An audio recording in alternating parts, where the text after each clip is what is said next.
What's up, YouTube?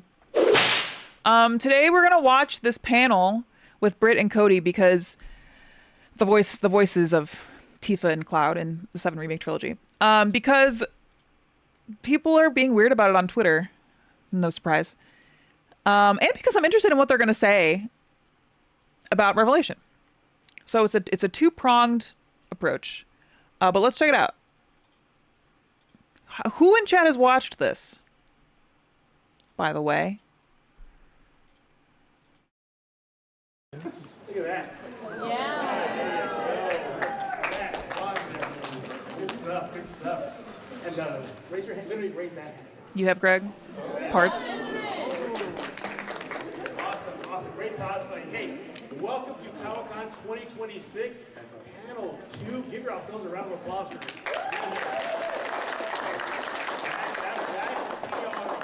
warms my heart to see y'all are fantasy. You watched it, Z Johnson? Just Final Fantasy overall, man. I mean, seriously. Yeah, the cosplay's in the front row. What is it about it? What do y'all like about it? What is it about it? What do you think? What did you Sorry. Just like the adventure. What did you the music? What else? Characters. Characters. The storytelling. Tifa. All right, let's do some housekeeping. Hit the deck. Y'all will get your chance to talk to the panelists in just a few minutes. The microphone is right there. We'll have a gentleman, here he is, raise your hand. He'll be moderating it, so just follow his lead when it's time to rock and roll. I'm going to keep my time with them short, okay? Because this panel, this con is about you guys interacting with them, not me interacting with them, all right? First, Brit, Baron. Oh my god, there they are! Okay. I feel like I can project pretty loud without the microphone. It's so funny because they kind of look like their characters a little bit, don't they? A little bit more excitement than that. Hey, you know what Cody told me before we even brought him up here? He's going to go ahead and get himself Whataburger in a while. Oh yeah, they're in Texas, aren't I they? was also just put on today about this this infamous gas station y'all got. Yeah. All right. I'm gonna check that out. Cody's natural voice is just Cloud. Yeah, it is. Your order at Whataburger. Okay, what What are you gonna get? What's your Patty melt. A patty melt. A patty melt. Patty Yeah. melt, all right. Yeah, patty melt. Did you say a Rice Krispie treat sandwich? No, you're gonna have to repeat yourself.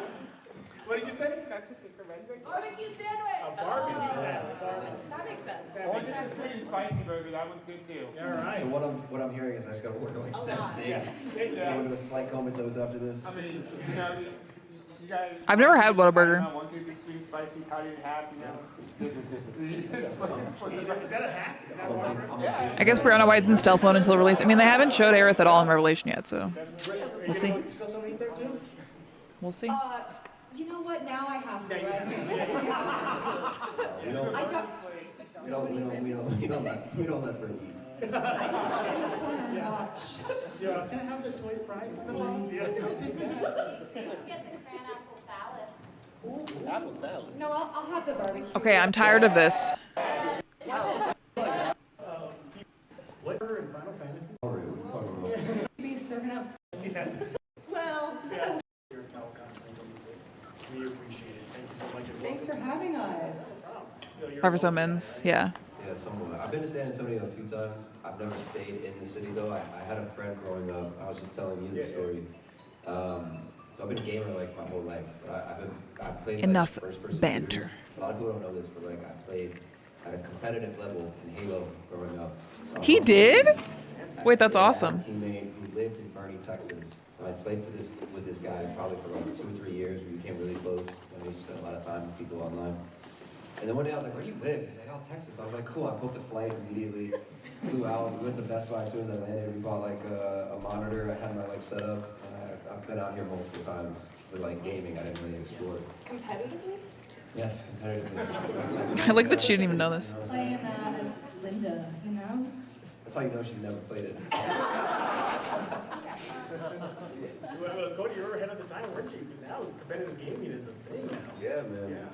I remember like seeing like the first inception of it, right? Of like, you know, I guess in that side of the world, like MLG becoming a thing, and and just kind of seeing it rise and grow. This was before like streaming, obviously, but it's kind of crazy to me how like it's taken like on a world of its own, and now people are full on like making careers out of it. So it's crazy to see because it's like, you know, I remember a time growing up where if you were talking about, oh, I love video games and you know, gaming is like a part of my life, you were looked at a certain type of way.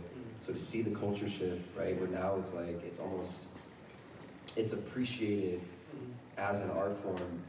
People that participate in it are almost like, you know, for the younger generation, like idols in a lot of ways.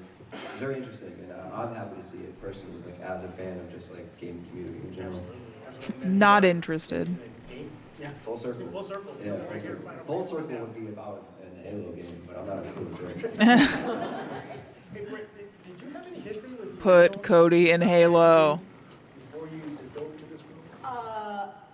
No, other than, I guess, Kingdom Hearts commercials on the Disney Channel. That was kind of my intro. What? And maybe Smash Brothers. Nice. Because I was a Nintendo girly, but you know what? I didn't even play Smash Brothers that much. That was more my brother's game. But I was like, who are these weird characters that I don't know? That's funny. Smash Bros, right? Put Master Chief in Smash. So I really didn't know much, to be honest with you. And even, I feel like I auditioned, and then it was months. Really, Unicorn? That's awesome. And at that point, I had auditioned for another part in the game, like a smaller part. So when I got the call about Tifa, I was kind of unclear in the moment of like which character I'd booked. I wonder who else she auditioned for. So I didn't even realize in the moment what it meant until kind of later, maybe like E3 when Tifa was introduced, and that reaction kind of put me in my place. So was that the moment you're like, oh, she's a big deal? Yeah, I think that was kind of around the moment I was like, oh my gosh, I'm scared. These are big shoes to fill, and I had just never stepped into an IP, I feel like, or like a remake, really. Right. I think the stakes are just slightly higher, you know? It's like it's like, you know, a book that everyone loves. Like, everyone has a different idea of how these characters should sound. So She is such a perfect it was Tifa, though. intimidating, but exciting for me as an actor. But I definitely feel like coming back to Rebirth, I was more comfortable. Yeah. I hear that a lot with voice actors, whether it's now in Final Fantasy VII, before even the Dragon Ball Z panel. Hi, Lil. Oh, yeah. Yeah, where like Sean Chamel. he'll Me tell too, Heart. Me too. I have guys that come up to my desk, to get an autograph, Yeah. and they're staring them down, like they're angry. And he looks at them like, what's wrong? They'll say, you're not Jack like Goku. Like, Oh, what's going shoot. on here? Yeah. Guys, I'm trying to be Jack's like Yeah, Tifa, but it's harder. She makes it look easy. But that just gives you the idea of how high of esteem fans just Yeah. give these characters to. You know, to put them in this pedal here and going to Tifa. Yeah. Well, and people have grown up with the games, so Yeah. I understand. You know, it means a lot to people, and it means a lot to me. And you want to do right by the fan base for sure. What about you, Cody? What was your first introduction into this world? Was it back in the 90s, the game started? How old do you think I am, man? 2 years old. I actually have a really funny story. I've said this a few times, but I was familiar with the IP of Final Fantasy. I have an older brother. My older brother is a mega fan of everything like Japanese anime. Like, this is a guy in high school. Esper, thanks for the 110 stream streak. That's awesome. Back at a time where it was not cool to do so. So my brother is kind of like a walking encyclopedia of everything in this world. So similar story, like I auditioned for it, I didn't really know what it was, they didn't release any information. Go and I do this audition, not a voice actor per se, like I've been acting majority of my life, but nothing in the voice world. So I do the audition, I don't hear anything for about a month. I'm like, yeah, that makes sense, you know, it's not for me. And then I get a phone call and they're like, hey, we're interested, this is the title, this is what it is, this is the character. The very first phone call I made was to my brother, who happened to be Oh, in the East wait. Coast, going to college. And this is kind of how the phone call went down. I was like, hey, what's up, man? Hey, how you doing? Hey, so I booked this video game. Oh, cool, congrats. What game is it? It's like, it's a game called Final Fantasy. He goes real quiet, he goes, which one? And I was like, I don't know, 7? Like, they're doing a remake. Long dramatic pause. I was like, what? He goes, wait. What character? My dumb ass, I go, this guy named Cloud. What? So I was freaking out. And look, I give all the credit in the world to my older brother. That's the sweetest thing From the ever. very beginning, from this conversation, he kind of took charge for me. He was like, all right, look, this is what you got to do. You got to do this, you got to do this, you got to read up on this. So you don't have to play through the game, but like, I'm not going to make you download an emulator, but you need to see a playthrough of the original. You need to understand like what it looked like, what it felt like, and even in that format in '97 with text bubbles, the connection that was able to be established between a family. Dude, wait, his brother did the work, My man. brother made me watch App and Children like 5 or 6 times. Based. You know, send me all the information. So he was the one that communicated to me. Why, very Andy? early Why do you on feel the bad? point That's of such a great like, movie. This is very special. This is transcended multiple decades, right? Like I have met individuals where, you know, a mother and a father grew up playing the game in '97, and now they have children, and they get to revisit and re-experience this world.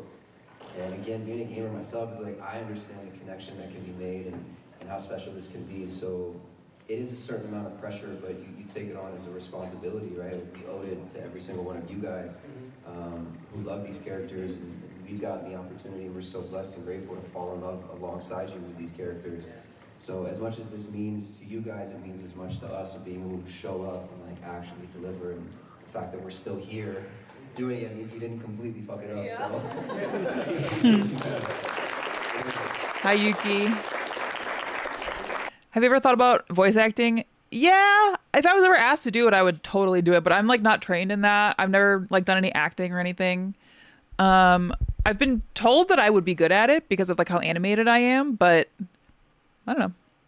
It's like a whole can of worms and it's really hard to break into, but if I ever had the chance, I would totally do it. How do you see her arc going? Do you like her, how it's trending? Where do you see her? You know, when you first read for her, you're like, oh, did anything kind of like stand out for you about the character you're about to dive into? Well, you know, to be honest with you, the callback I think was 5 lines, honestly. Yeah, it was not by any means indicative of where she was going. So Dunrick. it was just a little, Fuck off. yeah, flash in the pan. But in reality, I think what we've gotten to do over the course of, I guess, 7 years? 7 years. 7 great years. Has been just, it's such a joy. I think each game that we've gotten to do, you get to see a little bit more of her journey, and I think even, you know, the accompanying, like, the book, which now there's a sequel coming out. I'm so excited. I think that was announced in the spring. Dear For Destiny. the English version, translation. I just think it's just such a joy for me as an actor to get to see and get to voice a character that is so complex and dynamic. And I think all of these characters, unfortunately, have their own bag of trauma. But, you know, I'm on Tifa's journey, and I think she's just incredible in terms of what she's been able to withstand in her early life.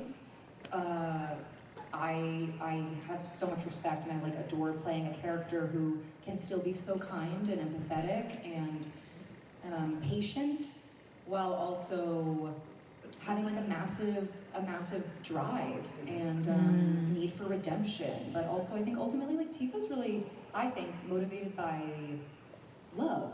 You know, I I was think. hoping you would say that. Yeah. So. So if that's something that the shippers got mad about, they're just like presuming romantic love, where it could also be platonic or romantic. But whatever. My copy of Two Paths just showed up today. Hell yeah. I gotta read them. I own those 2 books and I just haven't read them. I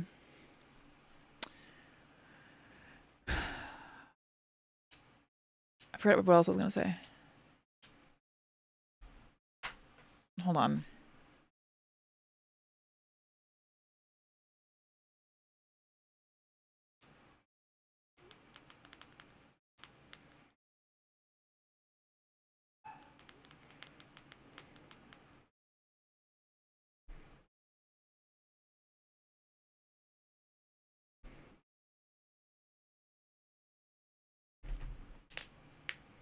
Clareth shippers looked way too into it, got really mad, yeah.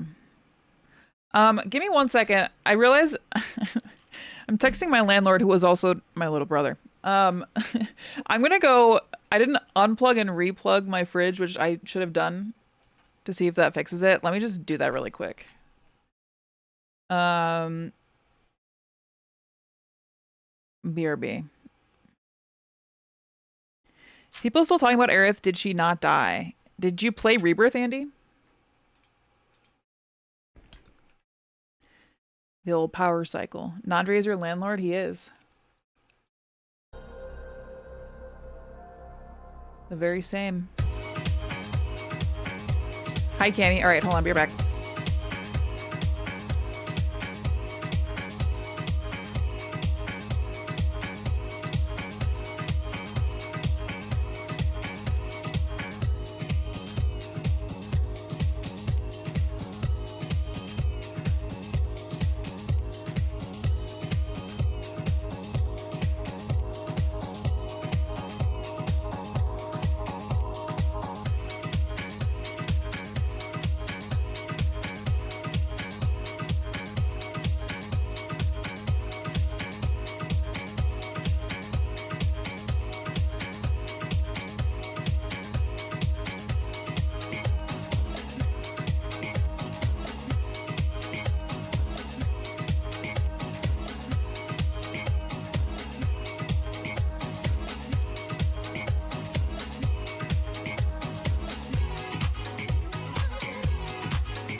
All right, hello. Guys, I fixed my fridge. I fixed it. You're gonna die. The stupidest thing. It was the stupidest thing. And honestly, I do think my groceries should be saved. It was only since last night that it was off. And like when I drank milk today, it was still cold. The temp dial, I don't have one of those.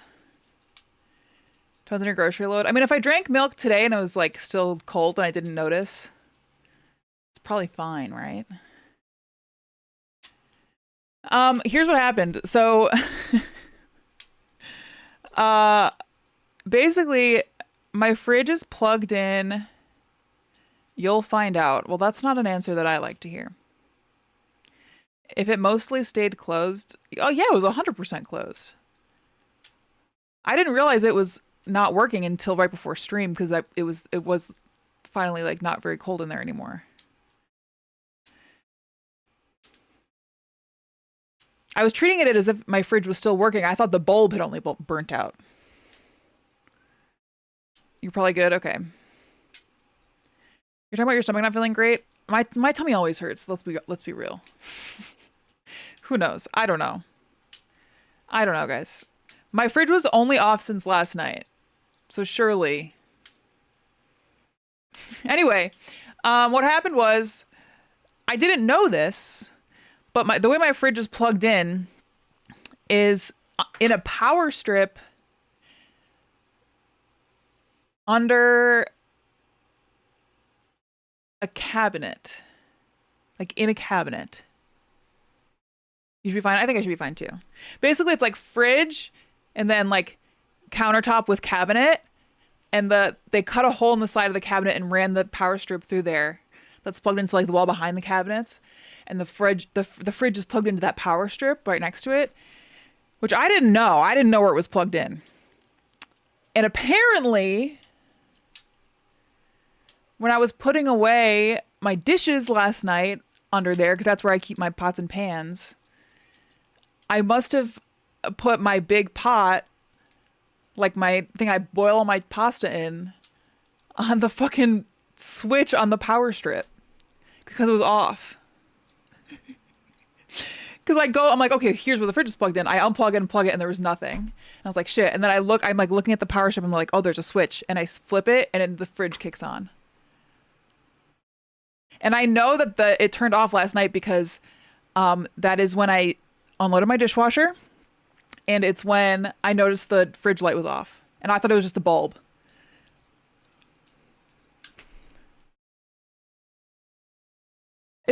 I'm glad my brother told me to go look at the unplug and replug, because can you imagine if they sent somebody and they were like, girl, it's fine. Now you know for the future? Yeah, now I know where my fucking fridge is plugged into, like a jank ass power strip under my cabinet. It's in my cabinet. So much better than the alternative, yeah. And my groceries are saved. I feel fine about them. Aren't large appliances supposed to be plugged into the wall and not a power strip? Girl, yeah, probably. Can I tell you something? This place that I live in is it's not new, and it's not laid out normally. This is a house in Chicago built in the 1800s that has been split into apartments many different kinds of ways over the years. I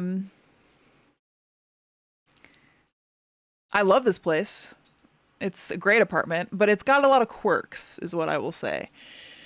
Another quirk, for instance, is I can't run the microwave, a window air conditioning unit, and a hairdryer in the bathroom at the same time. Because it trips the breaker. Or, for instance, if my downstairs neighbors run their window air conditioning unit and I turn on too many things up here, then my power flickers, like when I'm fighting Zaldin in Kingdom Hearts 2. Yeah. So it's like all of the electric things are like connected. in weird ways. And luckily, I like am friends with and know most of my neighbors, so we just text and figure it all out. But we can't do the air fryer and the microwave. Yeah, the air fryer is another one. I love an Haymail department. Yeah, good old Chicago charm. It totally is. And I would much rather live in a place like this than like a new build, personally. Like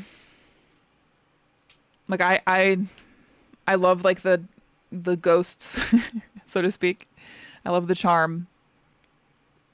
But sometimes your fridge is plugged into a power strip in your cabinet and you hit it with a pot and you think it breaks. Turn off your hair dryer. Lived in an apartment where my fire alarm started leaking water and no one knew why. My fire alarm will occasionally do like 2 beeps if my downstairs neighbor's one goes off. And that happened once when I was live and everybody thought that I was going to get carbon monoxide poisoning. And I told them to chill.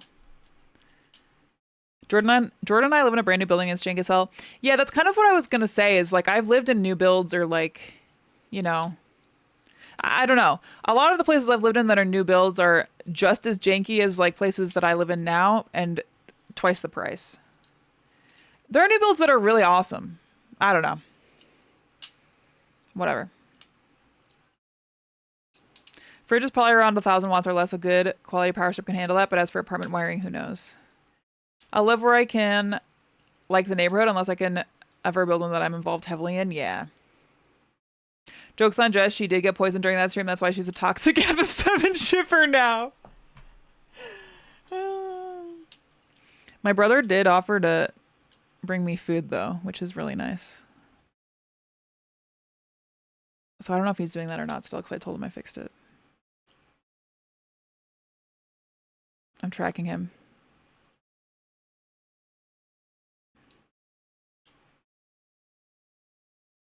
Okay, he didn't leave. Oh, did he? Maybe he did. Oh, my phone died.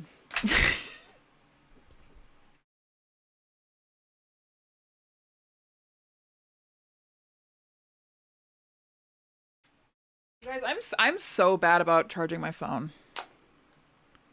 I'm so bad about charging my phone.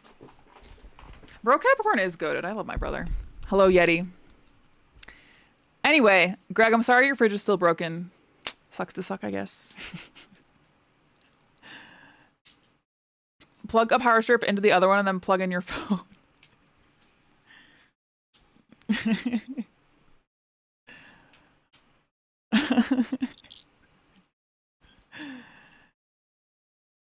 Greg. I have 8 power strips because my apartment was not built with modern tech in mind. There's like 5 plugs in the whole place. Yeah, yes. Hannah, that's very much like my place. There's not a ton of outlets in here. I got you, Dave. Everybody charge your devices. All right, let's keep watching while my phone charges.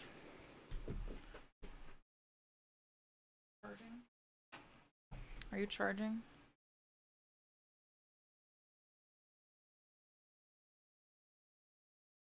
Hello?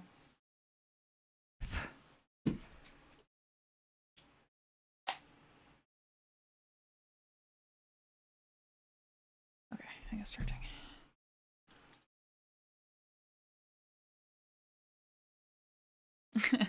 Greg, there's no wrong order, okay? There's no wrong order.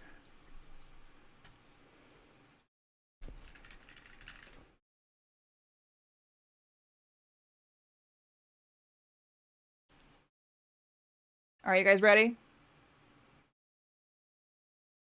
I think that's Yeah, Dust, that's the way to go. pretty cool and a joy as an actor to get to play. And soon she'll be serving Whataburger. Nicholas, I swear to God, you say that in my chat room every single time you come in here. Okay? Can you just have a little self-awareness? Pretty soon, you know. That barbecue sandwich. Well, you know, the Final Fantasy VII, I wish I could have met Cody too. Maybe someday. you know, mixed in Maybe someday. with more action. Just constantly.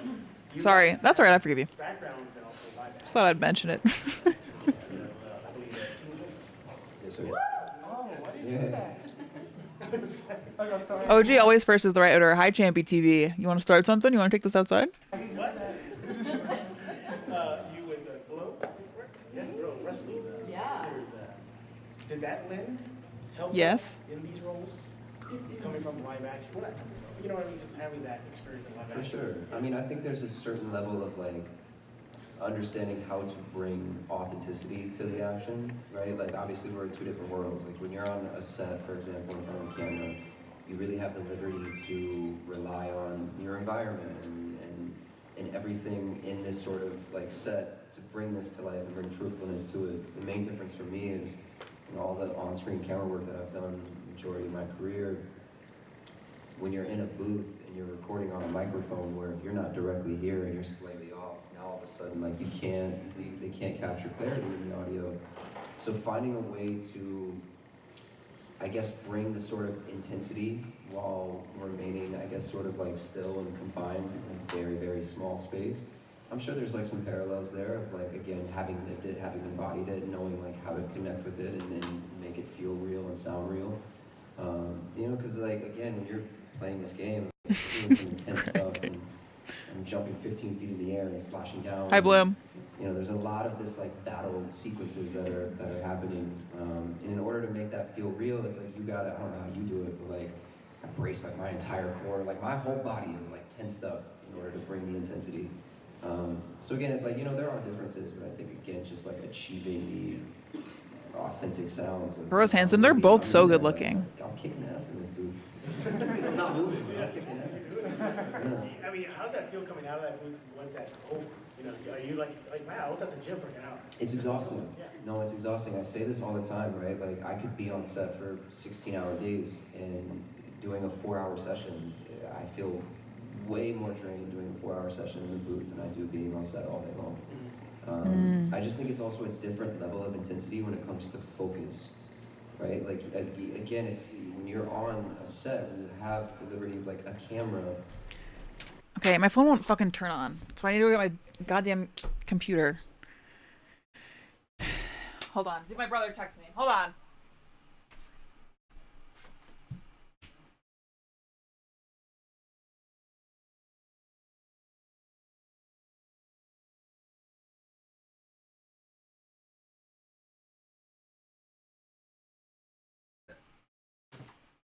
Guys, why does technology?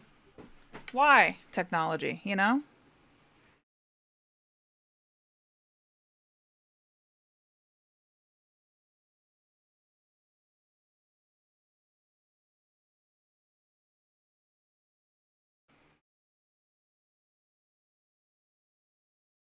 All right. Why? Why?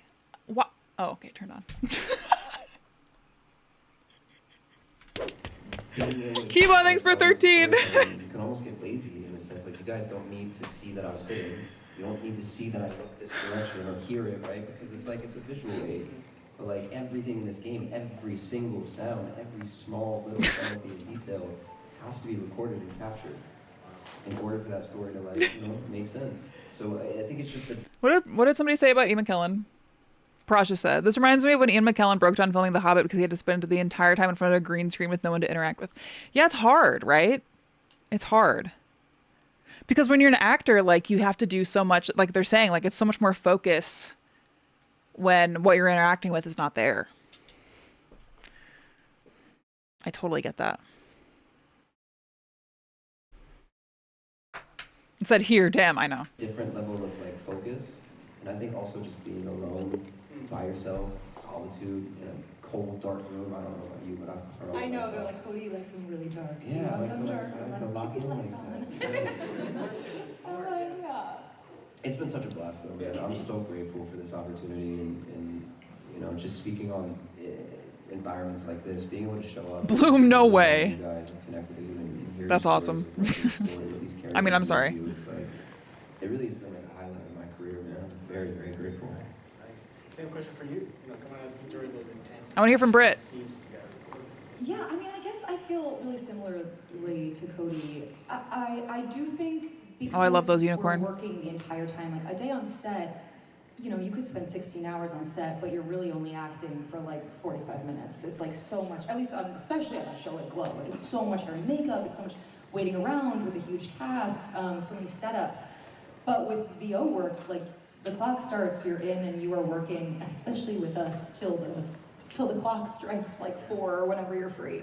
But in some ways as an actor, I like it because I'm She was in getting to Glow, run really? for a lot longer. You should watch Glow. And it is a lot more about my imagination though, because you're alone. However, it's also in some ways like less distracting because there's not like a guy, you know, with a boom mic. Joey, that is Brit Barron, voice of Tifa Lockhart. Have some respect. You know, or like Oh, sorry, you mean me? Jess Capricorn? sometimes you're told to like act the post-it note on the camera because of the eyeliner or whatever. Like, I feel like in some ways I like being in the studio, especially when we work with the same team for all these games, so I feel pretty comfortable with everyone. It is very technical though, because you know we're fitting the lines. The voice of exactly in Jess Japanese, Capricorn. so there are like our own different constraints doing this kind of game. We actually don't have to do. We don't have to. No, we're so spoiled. They will fix the mouth flaps for us. No, Yeah. the first panel I have in my We're career very doing this, lucky. They exactly. What are they And saying? I've heard stories of how voice actors have to think of words Yeah. just on the fly. Oh, the flaps, like the lip flaps? Is that what she's saying? That they'll fix them for them? That's crazy.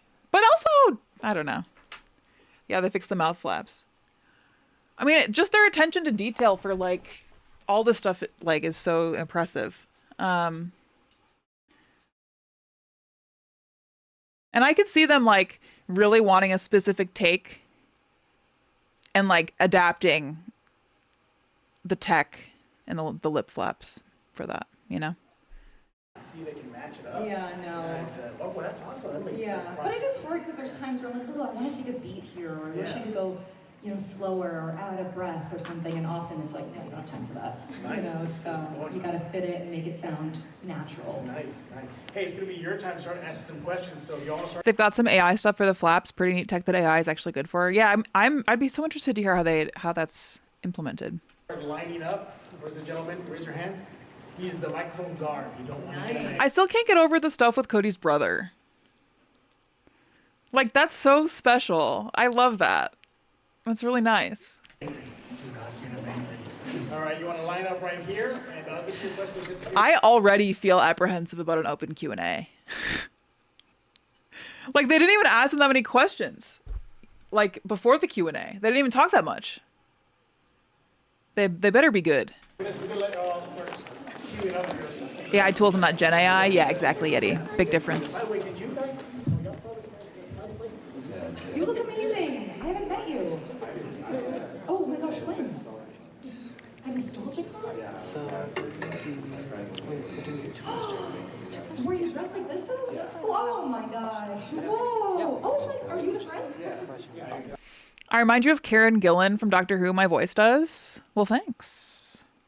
I think I've been compared to her before. Actually, it's her and that one girl from that '70s show that I get compared to, which are both great compliments that I will accept. When I was a teenager, I got compared to Anne Hathaway a lot. I think because we both are brunettes with big eyes and like long limbs and expressive faces. Laura Prepon, yeah.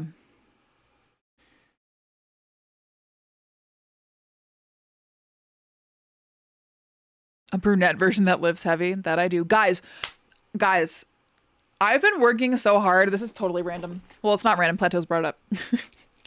I've been working so hard on my pull-ups at the gym. I do assisted pull-ups. And I started with having to put the pin at literally the bottom of the stack, and it's like 118 like pounds as like an offset. So like you put your feet on it and it like assists you with that much weight, right? And it's always been my goal to be able to do an unassisted pull-up. Never in my life have I been able to do one. Even when I played volleyball in college and was like the strongest I've ever been in my life and was like lifting so heavy and like could touch above 10 feet. Like I could dunk a basketball. You know, I was basically playing like professional volleyball at an elite level. Couldn't do a pull up, and I think that's in large part because of like my anatomy. Because like I'm a tall woman. I'm like 6'1", 6'2", 6'1.5", whatever. And I'm just very like lower body dominant. Like my legs are way stronger than my arms typically. So I've made it my project for the last like year or so to try to do an unassisted pull-up because like why not? Why not try to just do it? And so I've been working on it, and when I first started, like back in December, I could barely do a couple with like the pin all the way at the bottom of the stack, like the maximum assistance. And now I'm like, I'll show you the picture I took today of the stack. I'm at like, I went from 118 to like, I now only use 40. 43. So I started at the bottom. Now we here. Oh, sorry. I started at the bottom and I'm over halfway up the stack. So I'm only 43 pounds away from being able to do a pull-up, which is kind of insane. It makes me feel so accomplished. Like, seriously. That's like one of my biggest accomplishments, I feel. Like, I've hit a lot of really big numbers with lower body lifts. And like my favorite lift when I was in college was a power clean. And I don't even remember how heavy I used to go. Whatever the blue colored plates were for Olympic lifting. And like squats, I could do really heavy. And now I don't do as many like barbell back squats because they're just like, they hurt me. So I do like leg press, single leg press, Bulgarian split squat, RDLs, whole bunch of stuff. Anyway, I'm really proud of myself. And this is the strongest my upper body has ever been, for sure. Have you considered adding some eccentric work to your routine? I'm a physical therapist. I would love to. Do you have any suggestions? I'm totally open to suggestions. You're like a single kindergartner away. It's true. It's true. Can you beat Jules in a squat off? I'd love to attempt. Pull-ups are so tough to get gains on. And it's so rewarding to see progress. Like, split squats are way harder than barbell squats. They're different. Bulgarian split squats are a specific kind of torture, though. I have trouble with barbell squats because I have very, very poor ankle flexibility. So I have to elevate my heels. And then even then, it's like my hips are also a little bit weak. So I don't know. I have better luck kind of doing different motions. Doing something like two sets of 6 to 8 reps with 5-second eccentric hold at the bottom. Last set can be as many reps as possible. Yeah. Okay, cool. So what is eccentric hold? Is that like just like in place? Or like is it like a negative? My wrists are cooked. Okay, yes, it's a negative. Yeah. Yeah, maybe I'll add that in. The only way I've been able to get gains with my biceps, especially like visually, like getting more mass, is by doing like drop sets. So I would do like a normal heavy set of like curling, like 25s or 30s, and do like, a set of 6. But then I'd go down and do like 20s, 15s, 10s, 5s. But by the time I got to 5s, I'd be doing like 25 reps. And that's the only way I've been able to like gain mass. Inverted rows on a barbell squat are a great way to regress the movement too. Yeah. MSK Doc, thank you for this. I forget the inverted rows. I did those in college. I forgot about those. My nemesis and my most important work is transverse and flexibility training because I'm massive and my shoulders and knees and hips will rip if I don't. Yeah. I'm that way with like, I need to be doing my hip like flexibility stuff. And I don't, and I need to be doing more of it. Used to work as an athletic trainer with D1 athletes. That's so cool. I was a D1 athlete in college. And I loved working with our athletic trainers. That's awesome. Okay, my brother's here and he brought me food. So I'm going to be right back, you guys. Sorry. I'll be right back. Talk amongst yourselves. Join Discord. I'll be back.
Hello?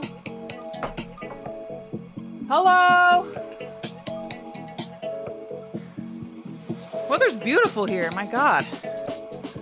It's finally like normal outside. Sorry, I was running up the stairs. It's me, the voice of Just Capricorn. Yeah, my brother and his girlfriend came to bring me a delicious meal. They're so nice. And they were like, we don't mind. We wanted to take the walk because it's so beautiful out. I'm so relieved my fridge isn't broken. And it's so funny that it was a power strip button issue. Oh! Done unironically, yes. Nice, Rhea. Also, hi, Colonel Patchy.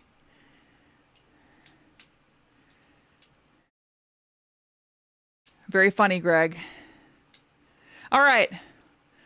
Let's continue. What a unique stream today has been. Hey, guys, right? Am I right or am I right? Let's see what these Q&As, let's see what they're going to ask. Oh, man. Okay, well, you kept your promise. There you go. I like your outfit, man. What character are you? Oh, sick. Okay. Cool. Just thought. All right, we'll let the line get a little longer here. Just a couple of questions for you guys here. You guys come in not only from Final Fantasy VII, huge fame, but Glow has its own fan base. Not like And then the Teen Wolf, Pretty Little Liars world. I'll say that. What do you get more recognized for, your voice acting or Glow or Teen Wolf? I mean, for me, I've been very lucky, like, when I was younger. What do they ask? What do you get more recognized for, your voice acting or Glow or Teen Wolf? Oh. I mean, for me, I've been very lucky, like, when I was younger. I was Hi, on Avalani. Pretty Little Liars for almost 6 seasons. And Hi, Relax. I left that, I went to a show called Teen Wolf, which was like, just like a good part of pop culture, honestly, at the moment in time. And then the last like 6.5 years, I was on a show, a CW show called All American, which is like a football show. So yeah, predominantly like the screen work, because I think it's easier to make a connection, right? But I have had moments where I've been like out and about and I'm just talking to somebody and they go, hey, you sound, and I make a connection. It's like very few and far between, but it has happened. Yeah, the previous. That's funny, he's getting recognized.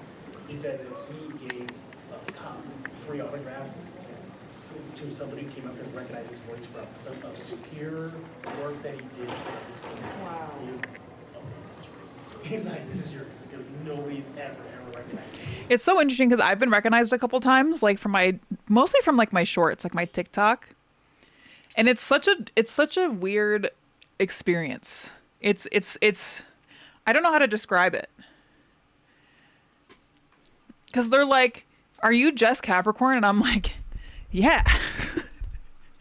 And then it's just like, where do you go from there? And then I'm like, I usually ask like what they've seen of mine and then like thank them for watching or whatever. But I don't know. It's just like a very interesting experience. I like that. Yeah, what about you? Well, on Glow, I had like a Joan Jett haircut. I feel like I looked very different on that show. I would be out and about in LA with a lot of the cast, and they would be stopped and like, we love Glow, blah, blah, blah. And then they'd all be like, she's in it too. I was never recognized. I looked so different on that show. So I had a nice, they were like, is she? I feel like you're kind of lying. I had a nice anonymity. I feel like I could still be myself. I have been, my voice has been recognized. Look at her. Yeah. People who are like, my daughter's right here. I love her haircut on Glow. Yeah, it's actually scarier. I'm like, I gotta watch what I'm saying in public, because you never know what somebody's like. Absolutely. I didn't know that voice. Absolutely. All right. Are we ready for your fan questions? Ready? All right. Kick us off. Is it one of those things where you don't think of yourself as famous? I mean, yeah. Being recognized the first few times was like, made me realize like, oh, I am entering like a new sphere of like, not famous, but like known in a way. The first time it ever happened is when I first like got a big jump in viewers from streaming Elden Ring. And a lot of people saw my Elden Ring shorts. And I got recognized at like a vintage market in Chicago. And the other ones have just been kind of various, just like IRL out and about in various cities. I don't know how to describe it. I don't know exactly why it feels.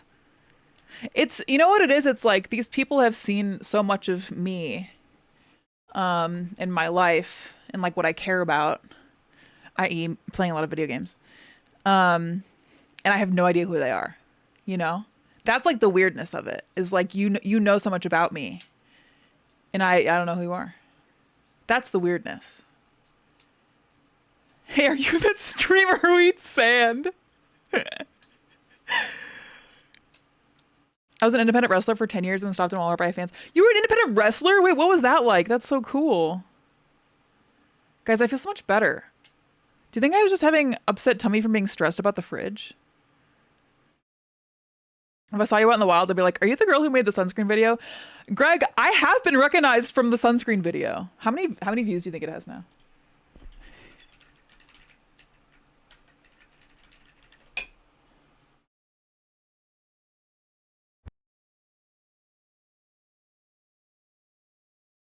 It's at 11 million views. 7 years ago, 11 million views.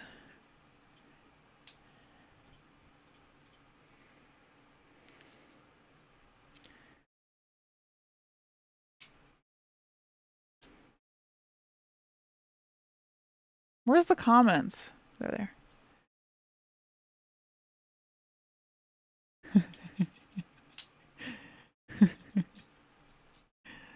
Anyway. This was the first thing I got recognized for, really. When I first started streaming, sometimes people would come in here and be like, did you make a video about sunscreen? It's like, yeah, I did used to work for Gizmodo. That's almost 12 million. 7 years ago, when they were starting to work on Remake, I was making a video about sunscreen. Really, Queso? It was fun. Got to experience a lot of different things and hang out with some cool people. Traveling was super cool. My favorite part. Nice. Hello, Granddaddy Otaku. Saw you on the street a few weeks ago in New York, but didn't say shit 'cause I wasn't sure if it was weird you out. Wait, really? I was in New York a couple weeks ago. No way, Z Johnson. Wait, this is what I mean. It would not weird me out. You can always come say hi. While I admit the initial like weird feeling that I was just describing will always be there, I love meeting people who watch my stuff. Like, it is so like validating and cool and fun because everybody's always so nice. Please always come say hi. You know what the best defense against meteor is? Sunscreen. Were you excited for Remake at the time? No, I didn't know anything. I didn't play Remake until like what, 2022? I hadn't even played Remake was my first exposure to 7. SPF 50 at least. Yeah, Granddaddy Otaku, they are let's just say they're not normal people that are getting upset about this panel. Maybe, Dunrick. The sunscreen video is useful. It is useful! It is! Hi, Bull Emerald. Which sunscreen brands do you ship? Dude, can I just say, American, like, FDA sunscreen laws are so fucking stupid. We have, like, the worst sunscreen in the world. When I was in Australia, I, like, stocked up on sunscreen because they have, like, the best sunscreen ever. And, like, Korea has the best sunscreen and Japan has the best sunscreen. Banana Boat. Dude, I'm telling you, there's, like, 1 million... If I search Jess Capricorn sunscreen, will I find it? I would search Jess Gizmodo sunscreen. I was not Jess Capricorn at the time. This was pre-Jess Capricorn. Yes, I was in Sydney. Especially now considering who's in charge of the FDA, dude. It's a nightmare. Hello from Waukegan. Greetings from Chicago. You get your Australian lover to hook you up when you run out. If only. Used to be a Scorpio. Yeah, that was back when I was just Scorpio. Great coffee there. There was great coffee. Hi, Esterasa. All right. Should we finish watching this? Picked up a bunch of Korean ones. My favorite sunscreen is the Beauty of Joseon sunscreen. That's Korean. And I used to be able to get it here in the US. But now they've like caught on. And when you buy it online, they send you the like Americanized version with like American sunscreen filters and not like the good ones. Anyway. Maddie, thanks for 49 months in a fucking row. It's good to see you, dude. Hope you've been good. What's so good about it? It works. It goes on smoother, soaks in better. You don't have to reapply as much. It's gentler on your skin, etc. Maddie, what sunscreen do you use? Tell us now. The other sunscreen that I love is a Biore, like Aqua. I think I have it. Let me show you.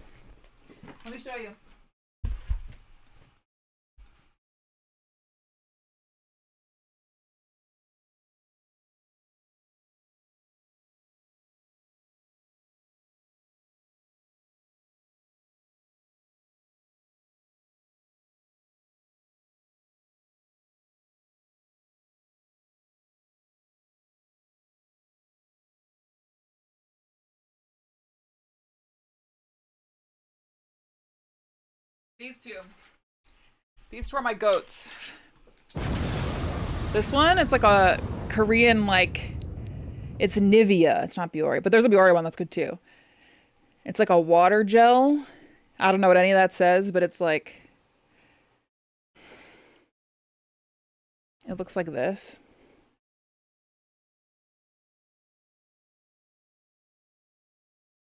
It feels like nothing. It feels like actually nothing.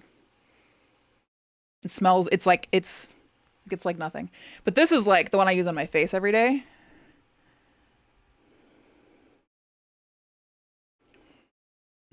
You're getting paid for this? Nope. And this one is actually the best sunscreen. Well, yeah, we're just talking about my video, so hello.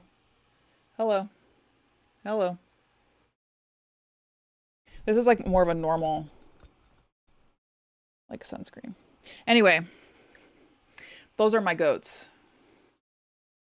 I haven't tried that Cosmo. Should I check that out? Holy shit, we got Sunscreen Girl 2 before GTA 6. Fuck.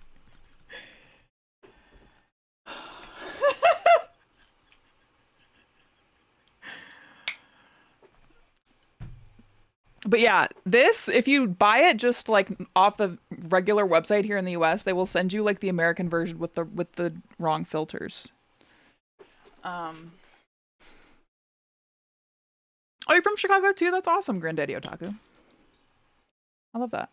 My coworker is super knowledgeable about sunscreen, has taught me a lot about it. It's much more important than people realize. It is. It is. In fact, if you're not wearing sunscreen every day, like, and you're doing a ton of like skincare stuff, it's like almost pointless.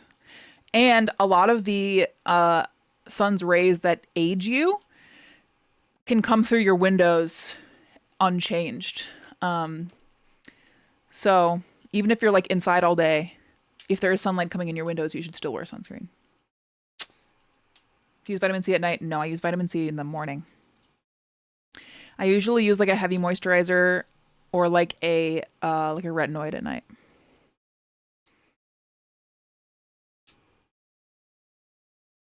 Anyway. Cloud and Tifa. This is why I'm a cave gremlin with the shutters closed at all times. Reese's Pieces, you do you. Just stay inside your Reese's Pieces bag. What sunscreen does Tifa and Donald Duck use? Is this a joke or is this a setup? Can you speak up a little louder? Oh, okay.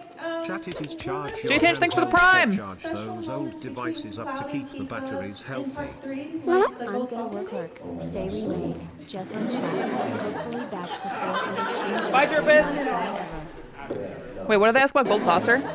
In part 3, will there be any more special moments between Cloud and Tifa in part 3, like the gold saucer date? Oh my gosh, so many.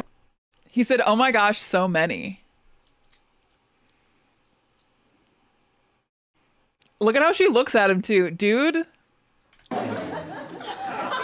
He's like, "Oh shit, I fucked up." Yeah, no, so many. Like, I don't want to get in trouble, so I'm not gonna go. I feel like you already said too much, brother.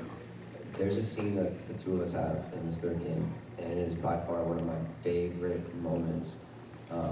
Just crazy connection, crazy conversation. It's like long overdue, if you will.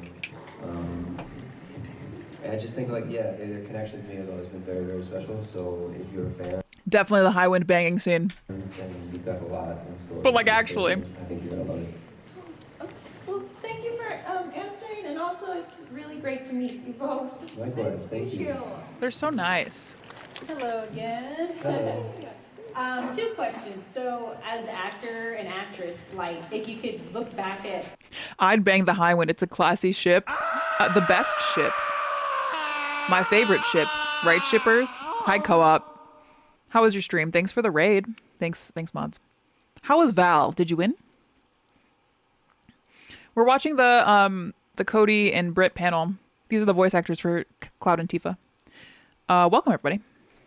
scene Glad to have y'all in the stream.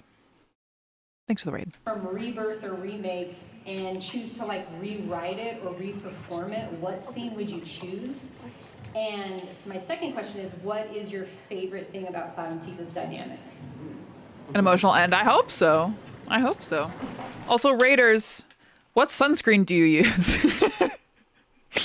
Non-spawn. I was just talking about my favorite sunscreens because the first time I went, the first time I went viral was this 11 million view video I made for Gizmodo. Anyway. I wouldn't Hi, rewrite the Raiders. scene and I wouldn't want to change anything, but I would like to go back and just do it again because it was such a blast to do. I believe it's in the second game. There's a moment where Cloud gets almost embodied by Sephiroth, if you will. None. Big sunscreen is going to get... No. No. This is propaganda.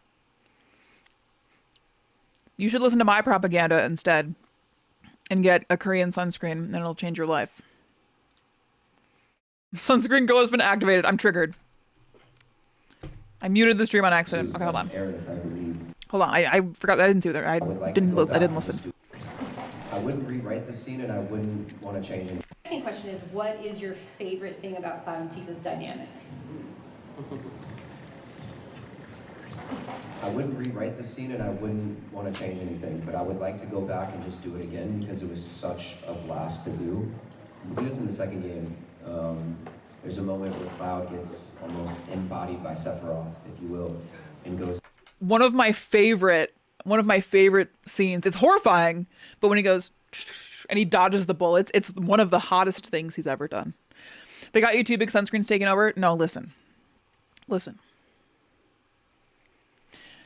I was explaining earlier that American sunscreens are fucked up and evil propaganda that you should never buy, and that you need to find ways to get non-American sunscreen because there's not been a new American sunscreen filter approved since like the 90s, I think. And anyways, I'm gonna find the video of this Cloud bullet dodging Rebirth. It's so hot.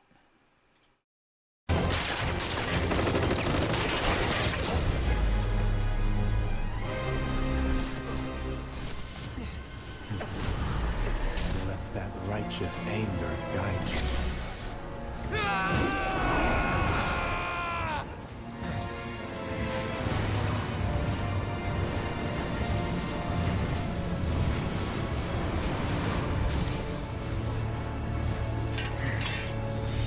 Also, this is so fucking cool because that's the classic Sephiroth sword pose. Like that's the coolest thing ever.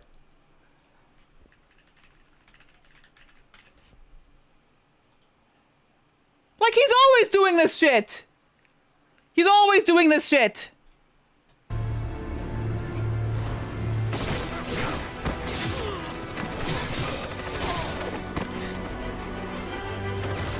Ah!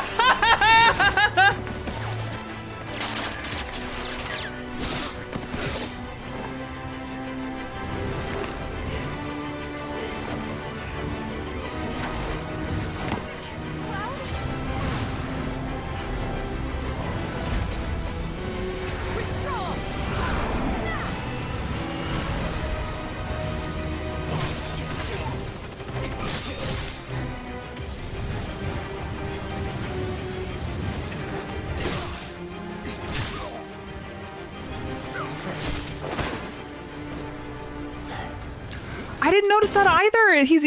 Is he normally a righty? The dodgeball. Because is Sephiroth a lefty? Or is this video mirrored?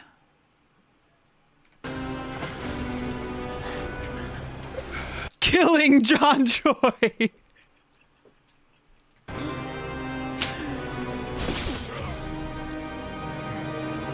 Cloud, stop! That's enough! Sweater orientation.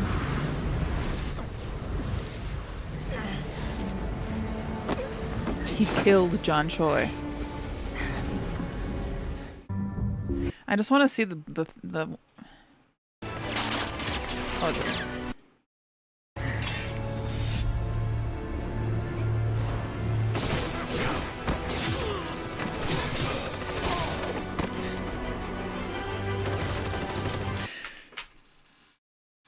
oh my god.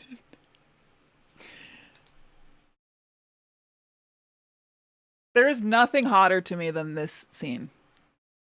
Ever. Ever.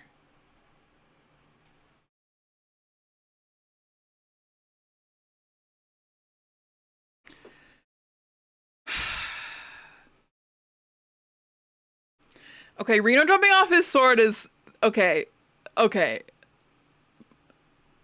Okay. Bye, co-op. See you later. Thanks for the raid.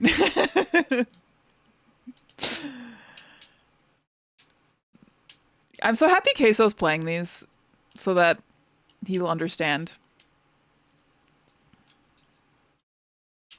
All right, anyway, he's talking about that scene we just watched, I think. On this very unhinged pursuit of Aerith, I believe, trying to acquire some material. I was wrong.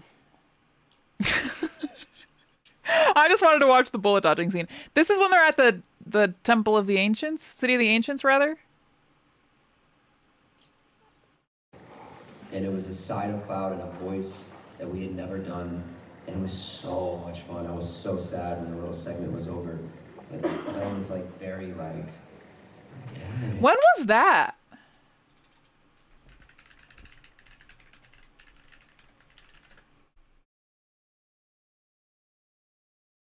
It's this, right?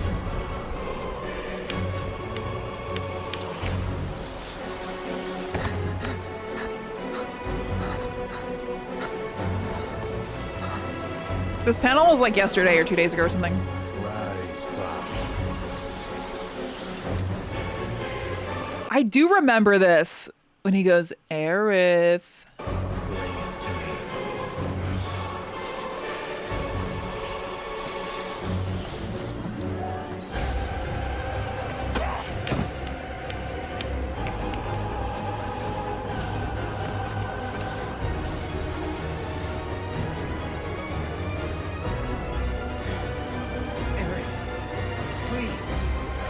Cloud, snap out of it! Yes, Cloud. Snap out of it.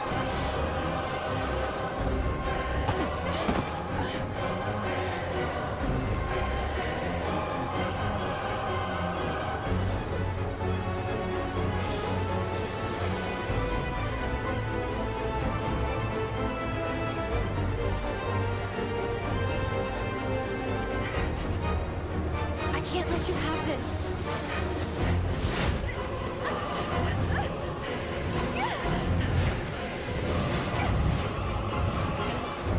If she won't give it to us, we must take it. Did you see his pupils dilate right there? Look at his eyes. Do you see how they're like little here? I wonder if that is like a significant thing we need to be paying attention to. Look at it. Look at this. Give it to us. We must take it.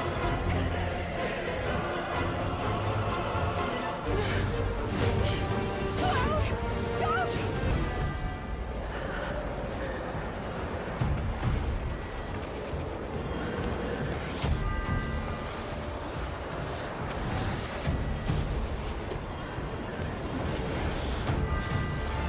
The orb. Aerith.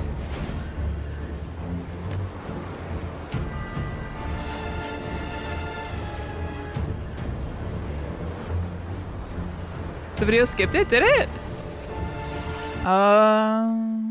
Shoot. I bet I could find it in my VODs. Hold on. Oh my god. What?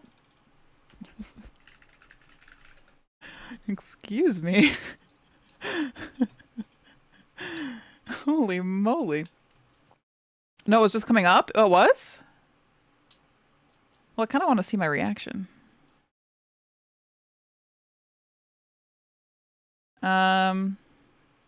Did you guys say it was chapter 13? What's up, YouTube? What's up, YouTube? We're starting chapter 13. Oh, wait, was it the end of chapter 13? What's up, YouTube? What convention was this at? I don't know. Google it. Kawakan.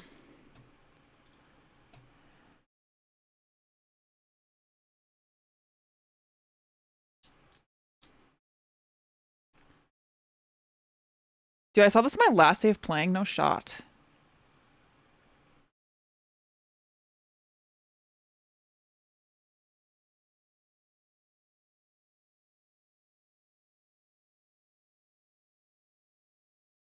Oh. Treats at the saucer. This beautiful body's but one of many. Oh. Y'all get Is what this you're after? No, it's before. What is the game? Move him and he's like, It's this, right? yes.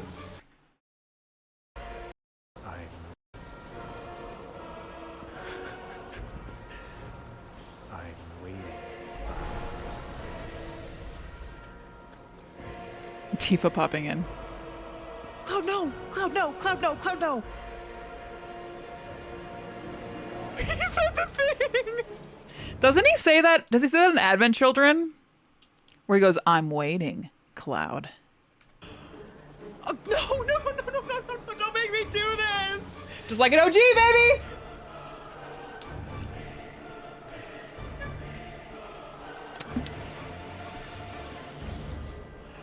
Jesse's waiting. I'm moving the stick backwards. He's going forwards. This is also like in City of the Ancients in original when you're trying to move him and he's like, no. And I guess also in, I'm trying to go the other way. Okay, now if I go forward. Oh, it's end of Rebirth or end of Remake?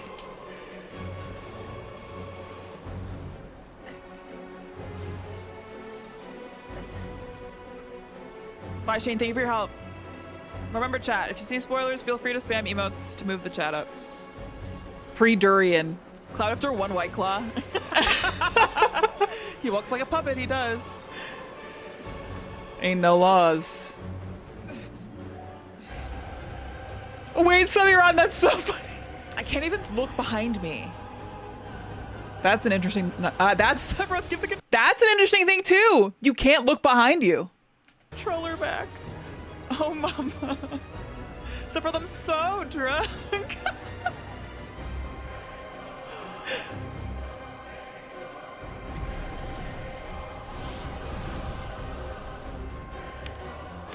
Yes. Cloud, that's a little desperate, baby. One winged angel.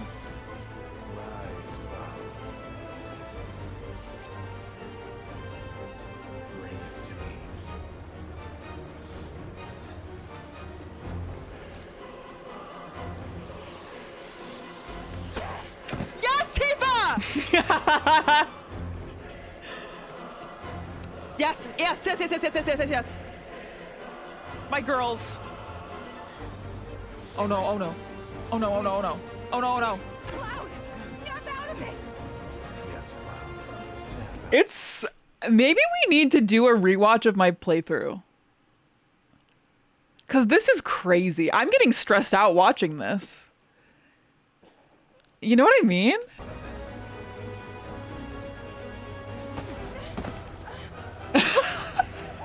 Don't you do that to Tifa. Or Aerith. It's just like City of the Ancients. It's just like City of the Ancients. Don't do this. She's crying. She's crying.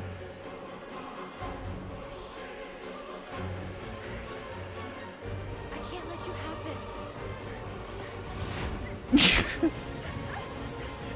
And this was like over 2 years ago, right? If she won't give it to us, we must take it.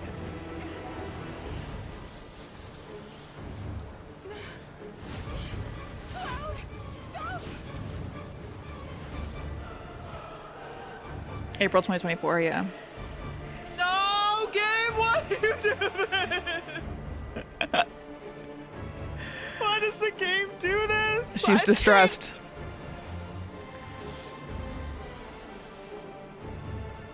Yeah, and I know a lot of what I'm saying is what's reminding me of City of the Ancients actually also happens in Temple. But I just remember Temple a lot better than I remember the City of the Ancients.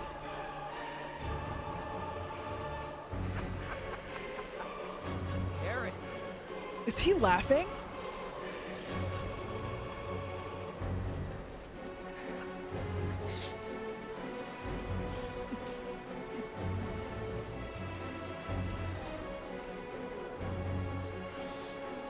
Girls, make him walk normal.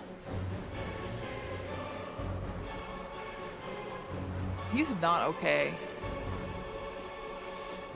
Let's talk.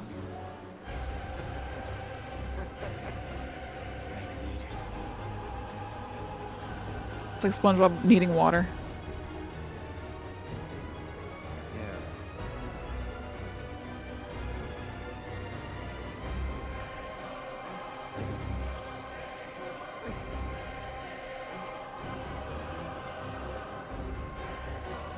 Guys, what flavor White Cloud is Cloud like? This is horrifying. You can trust me. Let's see if we play it together. This is horrifying. That line!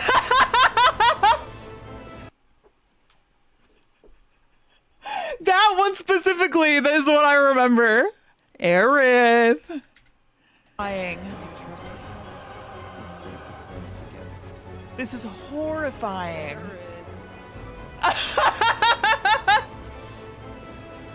Give Cody a goddamn Oscar, dude. Holy And it's so funny he's talking about that moment in this interview.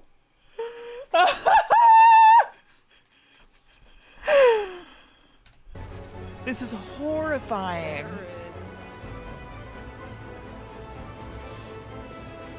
Give Cody a goddamn Oscar, dude. Holy cow.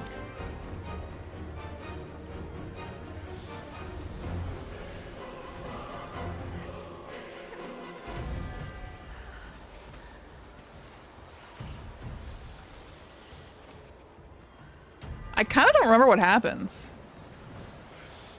This is when she falls into the soup, right? The orb. Aerith.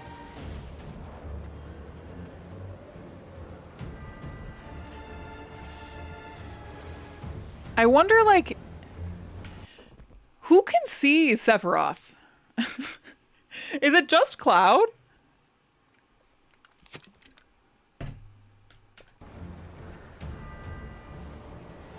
Whatever happens, Only Cloud. I'm here for you.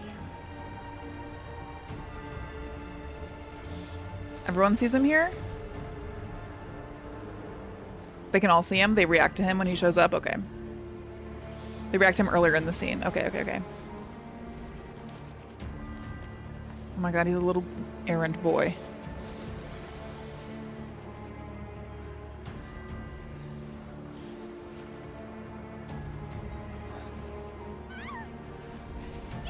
Help her!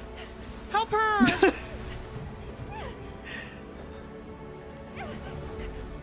Help Oh her! my god.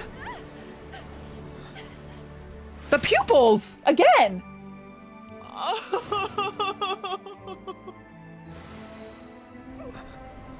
Aerith!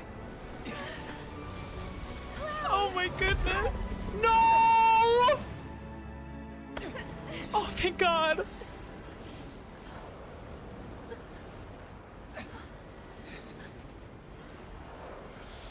Yeah, it seems like here everyone can see Sephiroth.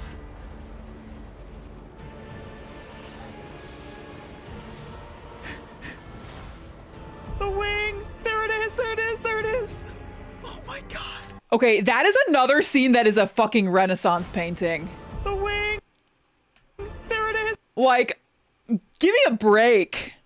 Look at that.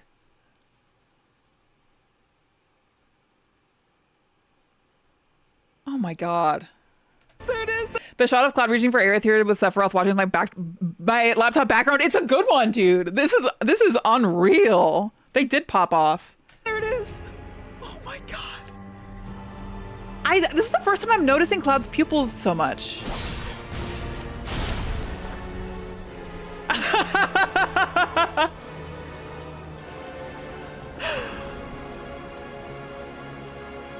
Okay, but he needs to keep Cloud alive, right?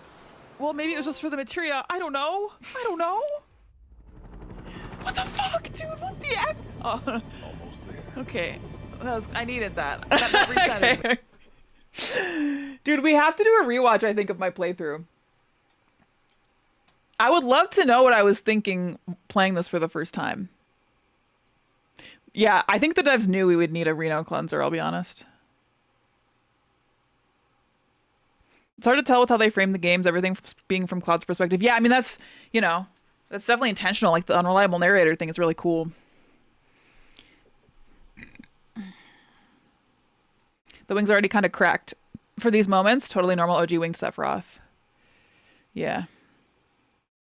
Speaking of the one-winged version of Sephiroth, remember when the Magic the Gathering art was getting shown off for the first time a year ago, and Nomura was like, this version of Sephiroth is painted in a specific way, but I can't say why, and we never figured out what it meant?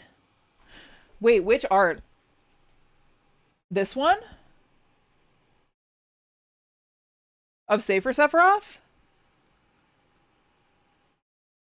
No? Yes. The borderless version.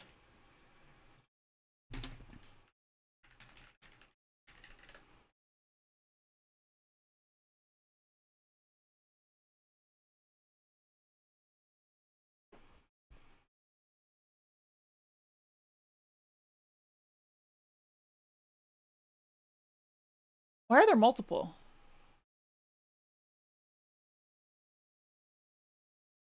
There's an art he did that has all forms of Sephiroth in one image.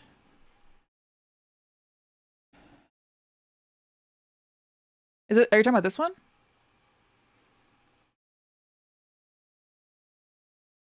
Oh, thank you, Dunrick. Oh, yeah. Okay, I feel like we talked about this, but I don't remember what we ended up saying. Maybe? Look at the little baby down there! That's Ever Crisis baby Sephiroth!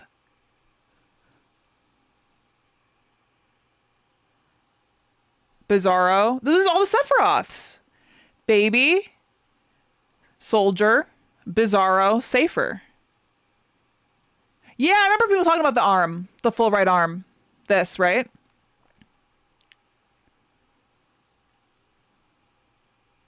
Is that what you guys are saying? Instead of this being like... Yeah, because if you compare it to this art... Hello. Like, his arm is the wing. So that is that's definitely like a discernible difference, right? Is that like the one you guys are bringing up? We don't know why that mattered enough for him to call it out. This is a total tangent. No, it's a very interesting tangent. That's fascinating. God, this is so fucking sick, by the way.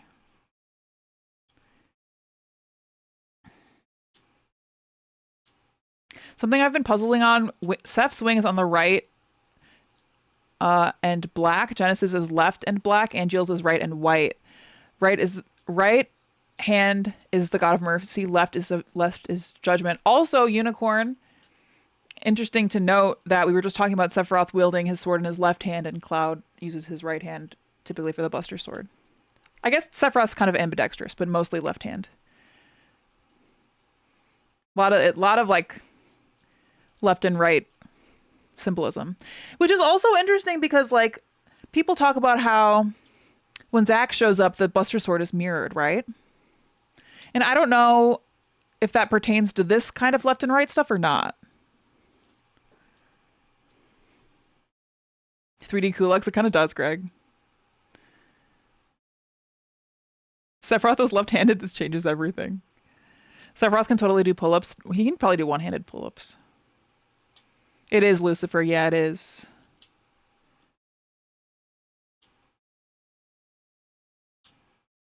Joey, thanks for watching. I'm so excited to play Fear and Hunger 2.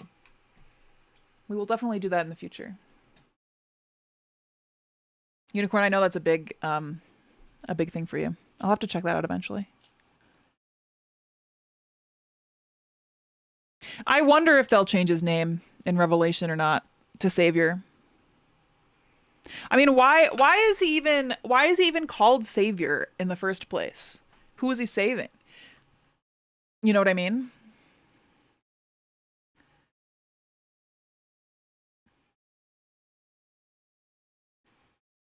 Yeah, Moonchild, maybe the lefty equals sinister thing is kind of all rooted back to that left hand is hand of judgment, right hand is hand of mercy stuff. That might be a video.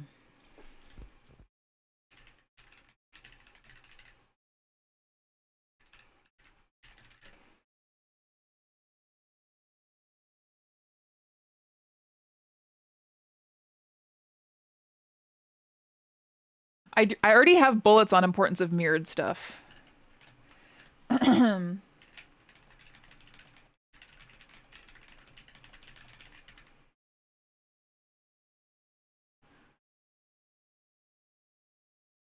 Yeah.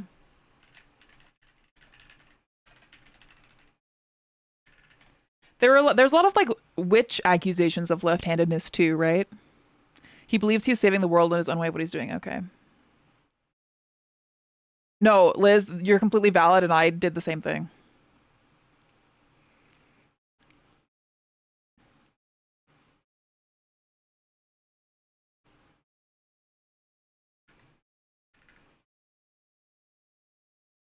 But yeah, I don't know. The other thing people brought up, I just realized is in my notes here. Speaking of like left-handed and right-handed, is people noticed that the edge of creation as shown in the Revelation trailer is mirrored to how it's shown in Remake.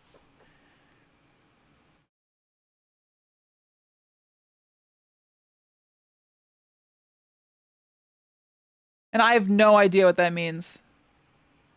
But there's something with like mirroredness and left-handed and right-handedness.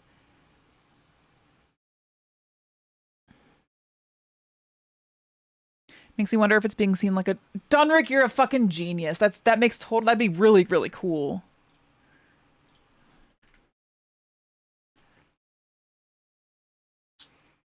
Is it mirrored when shown in Ever Crisis? I don't know. I assume it's shown, it looks like this, but I don't know.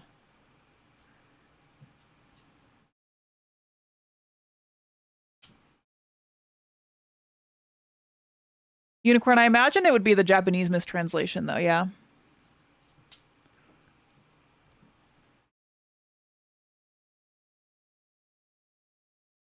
Dunrick, I love that explanation. That's so fucking cool. It's also the planet from this side rather than the edge of creation.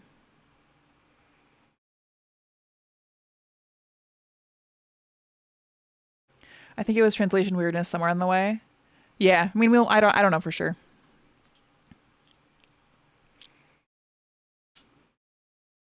I think it just mirrors of the different world that Sephiroth explains. Zelia, what do you mean? What does that message mean? This is the edge of creation. Or I guess it's they're in the edge of creation, right? It isn't the edge of creation itself, is what you're saying. Because what even is this?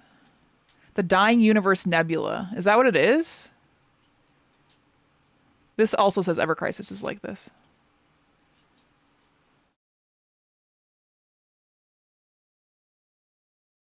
Do we even know what this is? It's Genova. Well, that's just a theory. Let's make sure we're let's make sure. I see you typed LOL. Let's just be careful with how we're saying stuff here. One picture taken from God, the others from the edge of creation, that's why I slipped. Yes, I know that. Nerm, we got that. Dunrick, explain that.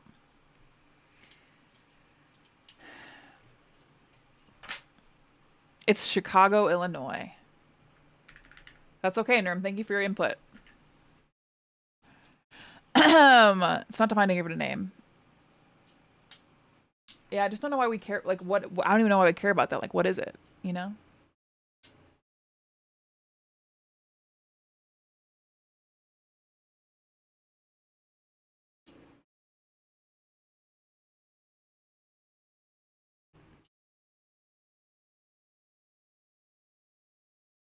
Dunrick.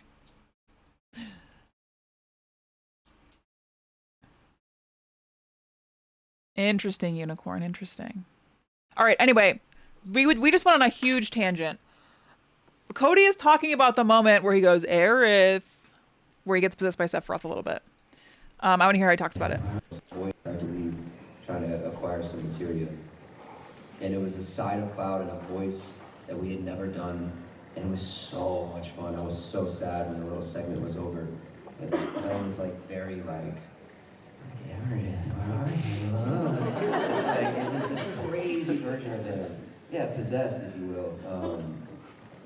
I would love to just go back and revisit it because I think like I feel very lucky with Cloud in particular because I feel I've gotten the opportunity to voice like 6 or 7 different characters while like pursuing this journey with him. True. Yeah, so.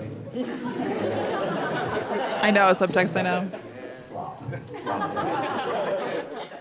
I am so excited to see like quote unquote real Cloud and how he voices him. And I think we hear him at the end of the Revelation trailer. I think that is real Cloud talking. But I'm really excited. Yes, he played not Zack so well. They casted this video game so damn well. It's just amazing how they've pulled, like, I think about this all the time, and we've talked about this tonight even. It's just amazing how they've pulled this off. You know what I mean? Like, the only, like, negatives I can think about is, like, sometimes the open world stuff feels kind of repetitive. Sometimes there's a little too much of the good things. I don't know. They nailed the casting, the writing, the visuals, the combat. I don't know, man. Yeah, through COVID. Him and Brit did the younger versions of themselves. I forgot about that. I've always loved FF7, but these actors really made me fall in love with the characters so much more. I can't imagine not connecting with these remakes. I agree, T-Mac. I agree, and that's why I think you should. That's why I think new players should start with these games. But that's just my opinion, TM. They cooked. It's crazy how much effort went into the talent for the English cast. They've kept him around, and they've wanted to stay around. No shade to Tyler. He's a busy man. Yeah, no shade at all. Against all odds, internal and external, industry-wise and otherwise, this trilogy is incredible. Nothing will happen like this project again for a very long time, if ever. Yeah. I would be shocked if we ever see something like this again in our lifetimes. Or the next one. Subtext, I'm not worried about it, I think, for that reason. And I kind of said that in my, not this most recent, but my last video I made about Revelation, like, I think people will be surprised how fast they'll get used to a new Sephiroth, and then also, like, it's such a cool chance to get to experience a new Sephiroth. You know what I mean? Jess, can you please answer me? Scroll up. You're going to get banned. Hey, Jess, I played the OG first, but I stop at Aerith Death and Cloud have to find out who High really is. Now I'm at the Intergrade after the Hell House, and I'm planning to finish the remake first, then jump Crisis Core Reunion. Yuki, watch my video and follow that. That's my advice. Don't tell me to scroll up. You will get banned. That's your final warning. It's a 30-year cook. Yeah. There's no easier way to trigger me than to tell me to do something like that. I know Greg is typing scroll up in the fucking chat right now. Sorry, never again. No worries. Thank you for apologizing. I forgive you. Hi, Purisame. They wanted a multifaceted actor for Cloud from the beginning. Even if Cloud appears one-sided at first, yeah. Who did we raid the other day? Oh, we raided Sandy. We raided Sandy, who's playing Remake for the first time. And he was like saying, I don't know if this is a hot take, but I'm kind of annoyed with Cloud. Like, why is he too cool for school? Like, just be nice to these ladies. And I'm like, oh, Sandy, like, yes, keep going, keep going. Oh, speaking of, go follow my friend Sandy, who's playing this for the first time.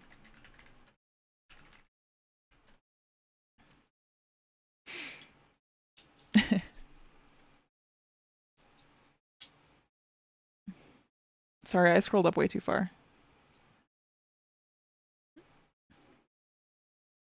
Finally started playing Remake for the first time. Loved OG, but never got around to playing the new stuff, and holy shit, it's fun. They did a really good job, Gaston. His softening to all the crew over time is just fantastic. My headcanon for Seph's new voice actor is that it's just Seph from another timeline in the live stream. Wait, it's perfect. Lore accurate. Okay, let's keep going. Sorry. And then this is gonna be one of those streams where I just like can't stop pausing and talking. But these streams are really fun. So the second question that you had, you said what is it? Your favorite thing about the dynamic relationships between, yeah. I just think it's so truthful and it's so authentic.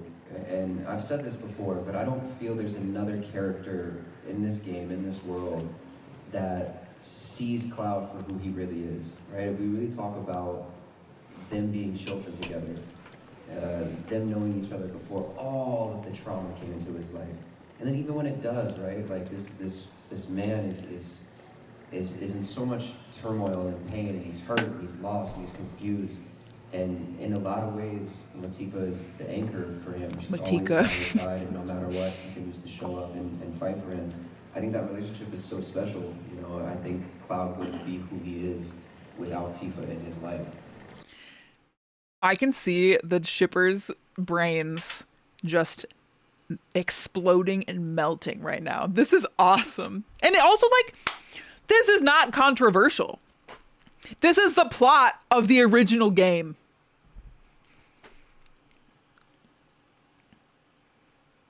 This is not even, that's not even a crazy thing to say. Yeah, Kensworth, exactly. So it's just a very special place. Sorry. Awesome, and Brit. Oh gosh. You know, I don't want to answer what I would redo because I feel like the internet. I enjoy that shippers loved this and this triggered the shippers as messages seconds apart, which is the whole point. Yeah. It's literally not up for debate. That's what I mean when I say the shippers aren't living in reality. They don't follow logic. They just cherry pick stuff that they want for their narrative and say everything else is a lie made up by a tourist. And the tourist is the literal voice actor who should win an Academy Award for playing Cloud. So, whatever. Sad part is, in the base game, this is not even a new... Yeah, Ryan, exactly. Would be like really critical because there are things that haunt me. And then I'm like, oh, we should have done it. As somebody who has also been called a tourist after spending hundreds and hundreds and hundreds of hours in these games or other franchises, like, I know what it feels like, but that's a whole new level. He's Cloud. He's Cloud. Like... But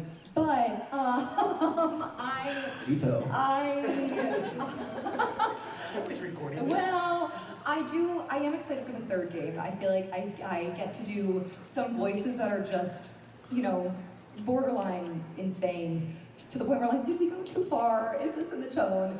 That's awesome. But I'm super excited, and I think that was very fun. And Guys, is the volume loud enough? From the Tifa voice that I've gotten to do it for so long. Tifa voice. That was, you know, a fun day in the booth that I would gladly redo. And I think, gosh, in terms of Tifa and Cloud's relationship. Yeah, I think I keep turning it up when she's talking, but Cody's louder. Yeah, it's, I mean, yeah. We all know Revelation's gonna go off the rails for sure, but the way they're talking about it makes me really excited.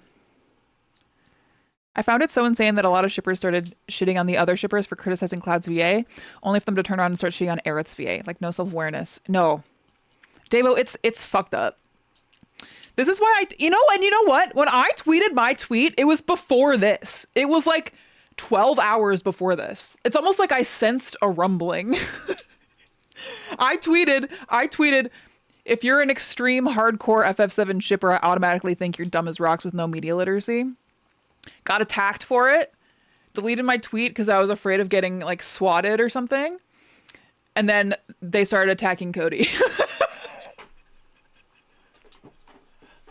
And now shifting to Brie, dude, I would literally, I would do anything to protect that woman. I would do anything. Hello, Legend of Zach Fair. I did sense a disturbance. I don't know. Sometimes I like one too many fan arts on my Twitter timeline, and I start getting Cloti and what is the other one? Clarith. Like just Twitter, and it pisses me the fuck off. I mean, it's so, I feel like Zelmyra, now we're talking. they just share such a special bond. I think knowing someone when you're a kid, I think before the world kind of changes you or makes you put up some walls, when you're still kind of vulnerable, it's just like such a special relationship. And I think what they've gone through. Also, hi Dagger, hi Bruno, what's up, guys? It's such an incredible journey.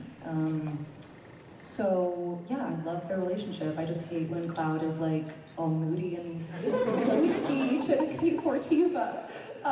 Accept me as I am. But yeah, I think it's such a special, fun bond. Awesome, thank you guys. Yeah. Hello. Yes, Asm, that's a whole thing too. As a Zach fan, most of them escape my timeline since one side doesn't care and the other pretends he never existed. It's just crazy.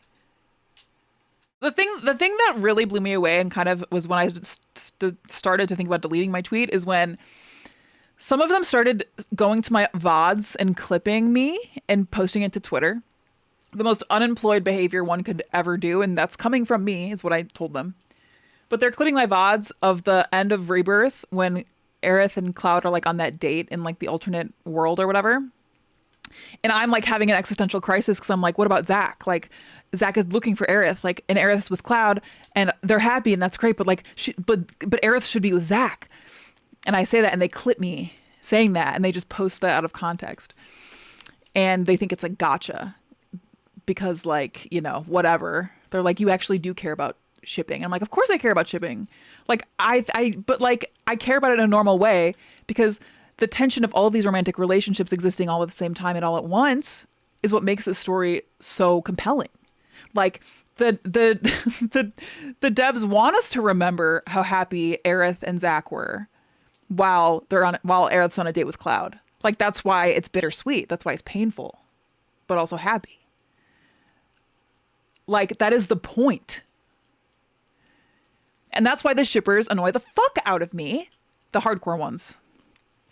Because they are exclusionary and they pretend that Zach never existed. At least the Clariths.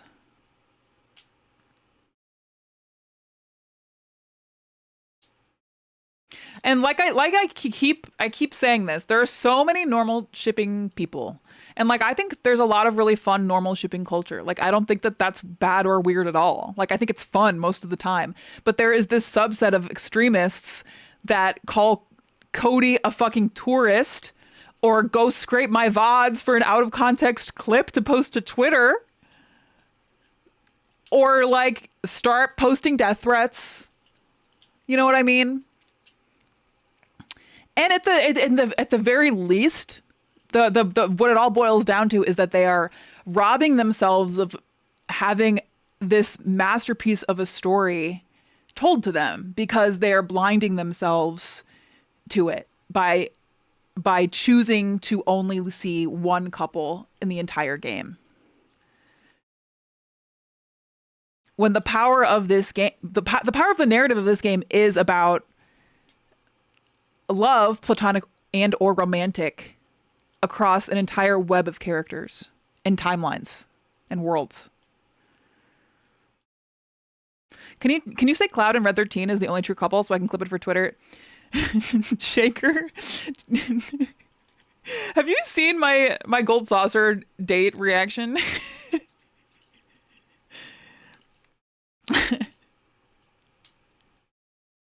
I ship all the characters with me. How about that? Based. They take this fictional game too seriously. It's weird. I don't think that that's the problem. I think that taking fictional stories seriously is part of life, and that's something I love. I think that's an incredibly valuable thing. What they're doing is letting it hurt themselves and the people around them.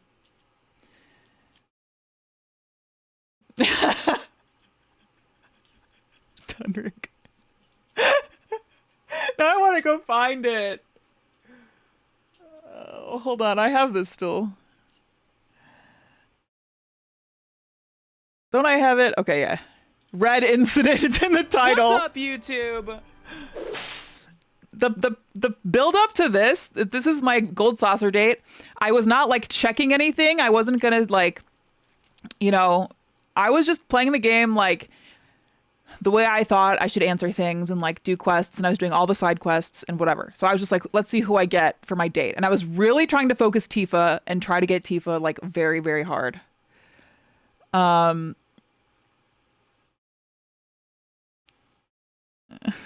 did not get Tifa.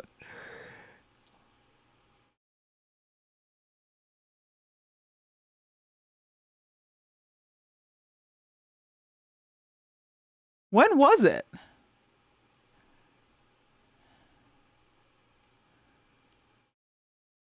There's some like grinding.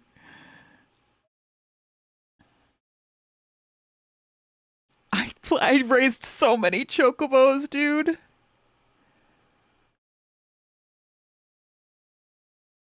When was it?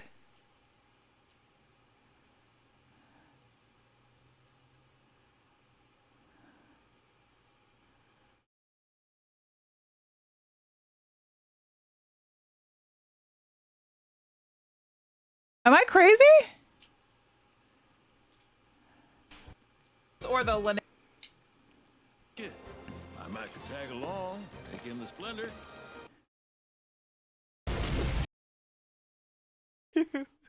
Oh, okay, I found it.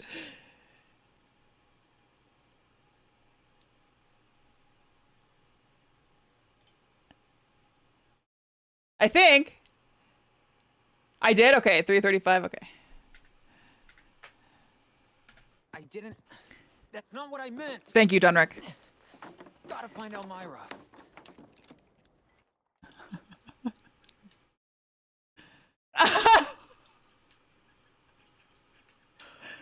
Wait! I have whiplash! If there's a dog at that door...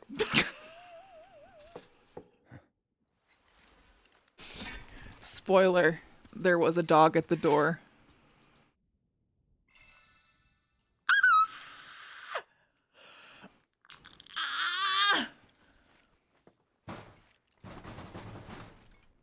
No, I'm nervous! Let's talk to the humidifier. I still want that in real life so bad.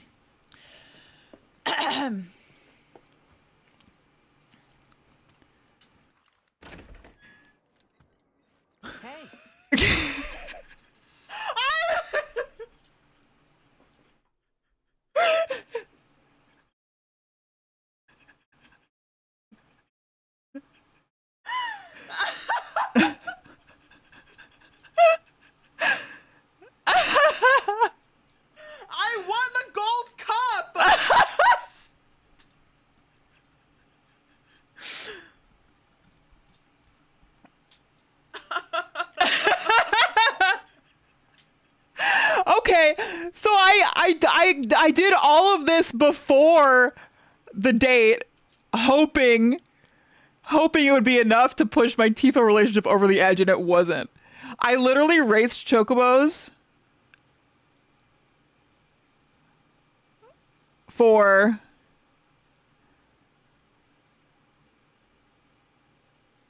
an hour and a half.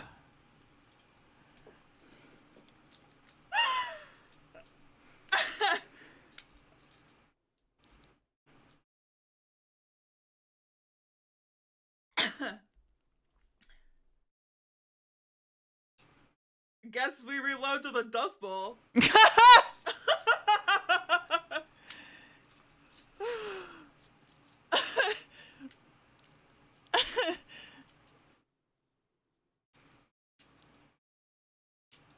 This is an all-timer stream moment. This is like actually one of the funniest things that has ever happened on stream. Like straight up. Guys, like I said, it's not that I dislike Red. I love Red 13. Damage control.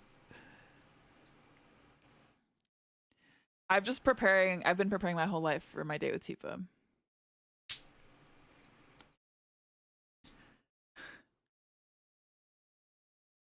Yeah, so excited. Is this a bad time?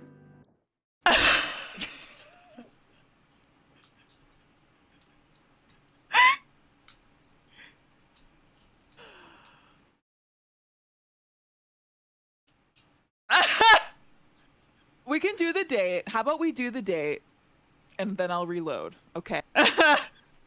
So then the next day, what's up YouTube? I cosplay Tifa and do everything I can in the Dust Bowl and whatever.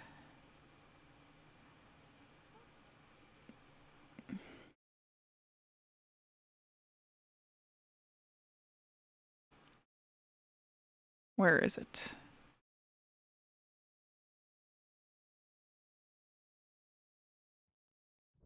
I already did the Chocobo Racing quest, Rebellia. I've done all the Tifa quests up until this point. I have the Gold Cup. I did the Gus quest with Leslie. I've done all of her synergies.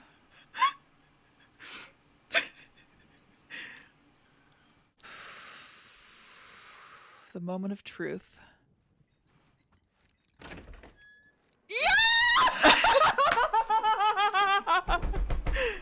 Doze off? No. Those pillow marks say different. Yeah, you got me. Anyway, want to broaden your artistic horizons? Loveless is playing. So anyway, I did it.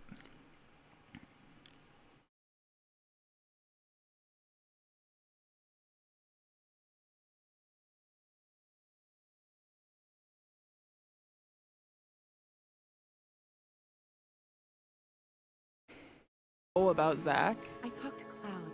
He said he remembers Zach.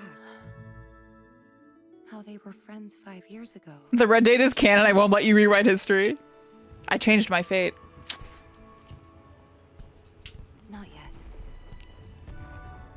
Lying? Touchy subject, huh? I love the way he sits. She must still have feelings for Zach. Yes, Kupo. I think it's a little more complicated than Also that, Kupo. Hey, it's kind of weird us being here like this, isn't it? Kiss. Kiss. Is it? I mean, I guess it is. I have played the Nier games, yeah.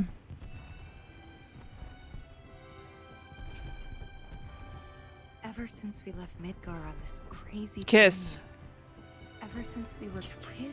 Oh, the Google headbands. Sorry, the Moogle headbands are still around. I break them out every once in a I while. can't remember a time like this.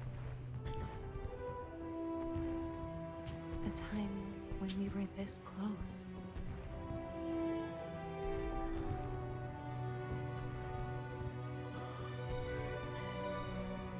Or am I getting ahead of myself again? No, you're not.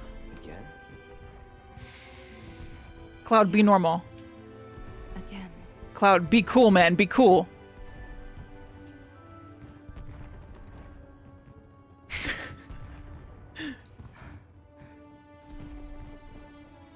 McBain, I'm sure they have.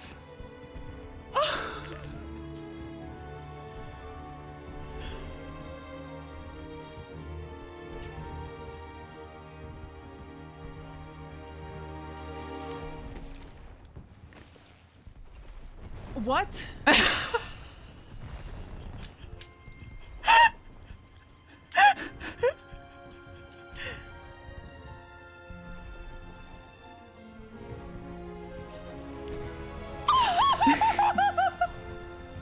I literally fell out of my fucking chair.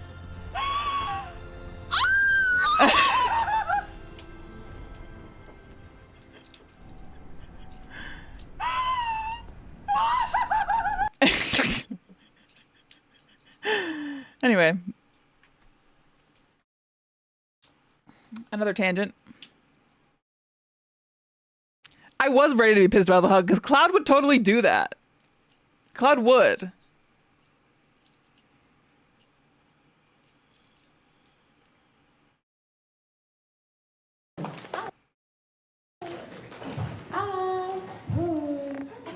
Oh, there was I saw this in chat. There's a new teaser for the Evangelion anime by Yoko Taro. Is that right? There's a new teaser? Because I saw the first teaser. Is there additional stuff? Anyway, my question is a personal one for you two. Nothing to do We can. with, like, I can FIFA check or that out. Cloud, for those versus I love Final Fantasy. This is the English version. What Is it got you okay? It's not that into- different or, then. like, what really made you guys want to become voice actors or actors in general? Ooh. Well, you know, I was telling Cody earlier, one of my favorite movies is Miss Congeniality, which is based here, I confirmed today. So I think some of those That's early fun. movies, I was like, even Hi, Cambar. this is so lame, I really wish it was higher brow. But like Lizzie McGuire, Yeah. you know, I was like, ooh, I want to do that. And then my mom would Did not she just say allow me Lizzie to be a McGuire? I was child. reading chat. So lame, I really wish it was higher brow. But like Lizzie McGuire. Oh my God. I was like, ooh, I want to do that. And then my mom would not allow me to be a child actor, unfortunately. So she made me. She likes Lizzie McGuire. I love her. You know, hold out until I was an adult. But that was kind of the stuff. I didn't really ever plan on being a voice actor, to Greg. be honest with you. But I have fallen in love with voice acting. And it's definitely like one of my favorites, especially because kind of what I was saying, you get to act like for a much longer period of the time that you're there. It's like all acting. There's no waiting around, which is fun for me. So I really enjoy it. And you get to play stuff that you could never play on camera. So that's a joy. Hell yeah. Hell yeah. Hell yeah, bro. Look, I have. It is I funny got how into this Cloud he industry is. Very young. And at that age, I wouldn't give you the same answer that I would even like mid-adolescence, right? 14, 15 years old. The first couple of years, it was just like, this is fun, this is exciting. I felt incredibly engaged with it. Then I had a mentor, an acting coach come into my life, and I was like 11, 12 years old. This gentleman named Richard Brander. And I credit all my success to him. He's no longer with us, but you know, I know he's in a much better place. He was the one that sort of introduced me to how special this could be, how deep it could go. A lot of ways it helped me develop like a philosophical view of the world in which I inhabit. It was around like my mid-teenage years where I started to understand like the impact of like good storytelling, you know, what this art form could do and the connection it can make between human beings. I think oftentimes like we find ourselves in very divisive times, and art is one of those very special things that can unify. Dude, that's It also help awesome. you heal, right? I know, Whether Shaker, it's he's just film, Cloud. Television, you know, music, dance, art, whatever expression, whatever medium. More times than not, people turn to them in very vulnerable moments of their life, right? And you know, this connection is sort of built and through experiencing whatever emotions that piece gives you. You feel a little bit more, in my opinion, alive, right? It's reminders of what this is.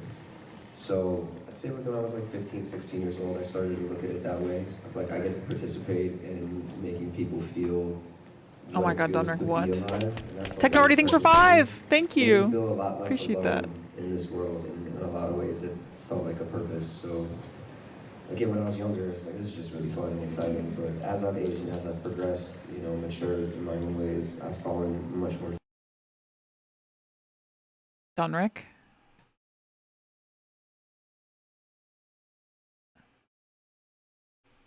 What have you done? What have you done?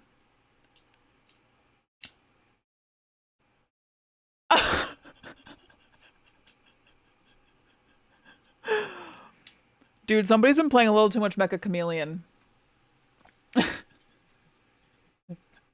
Holy shit. Deeply in love with this. Hell yeah.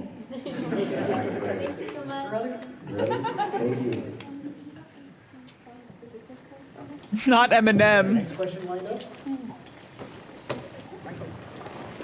Hi.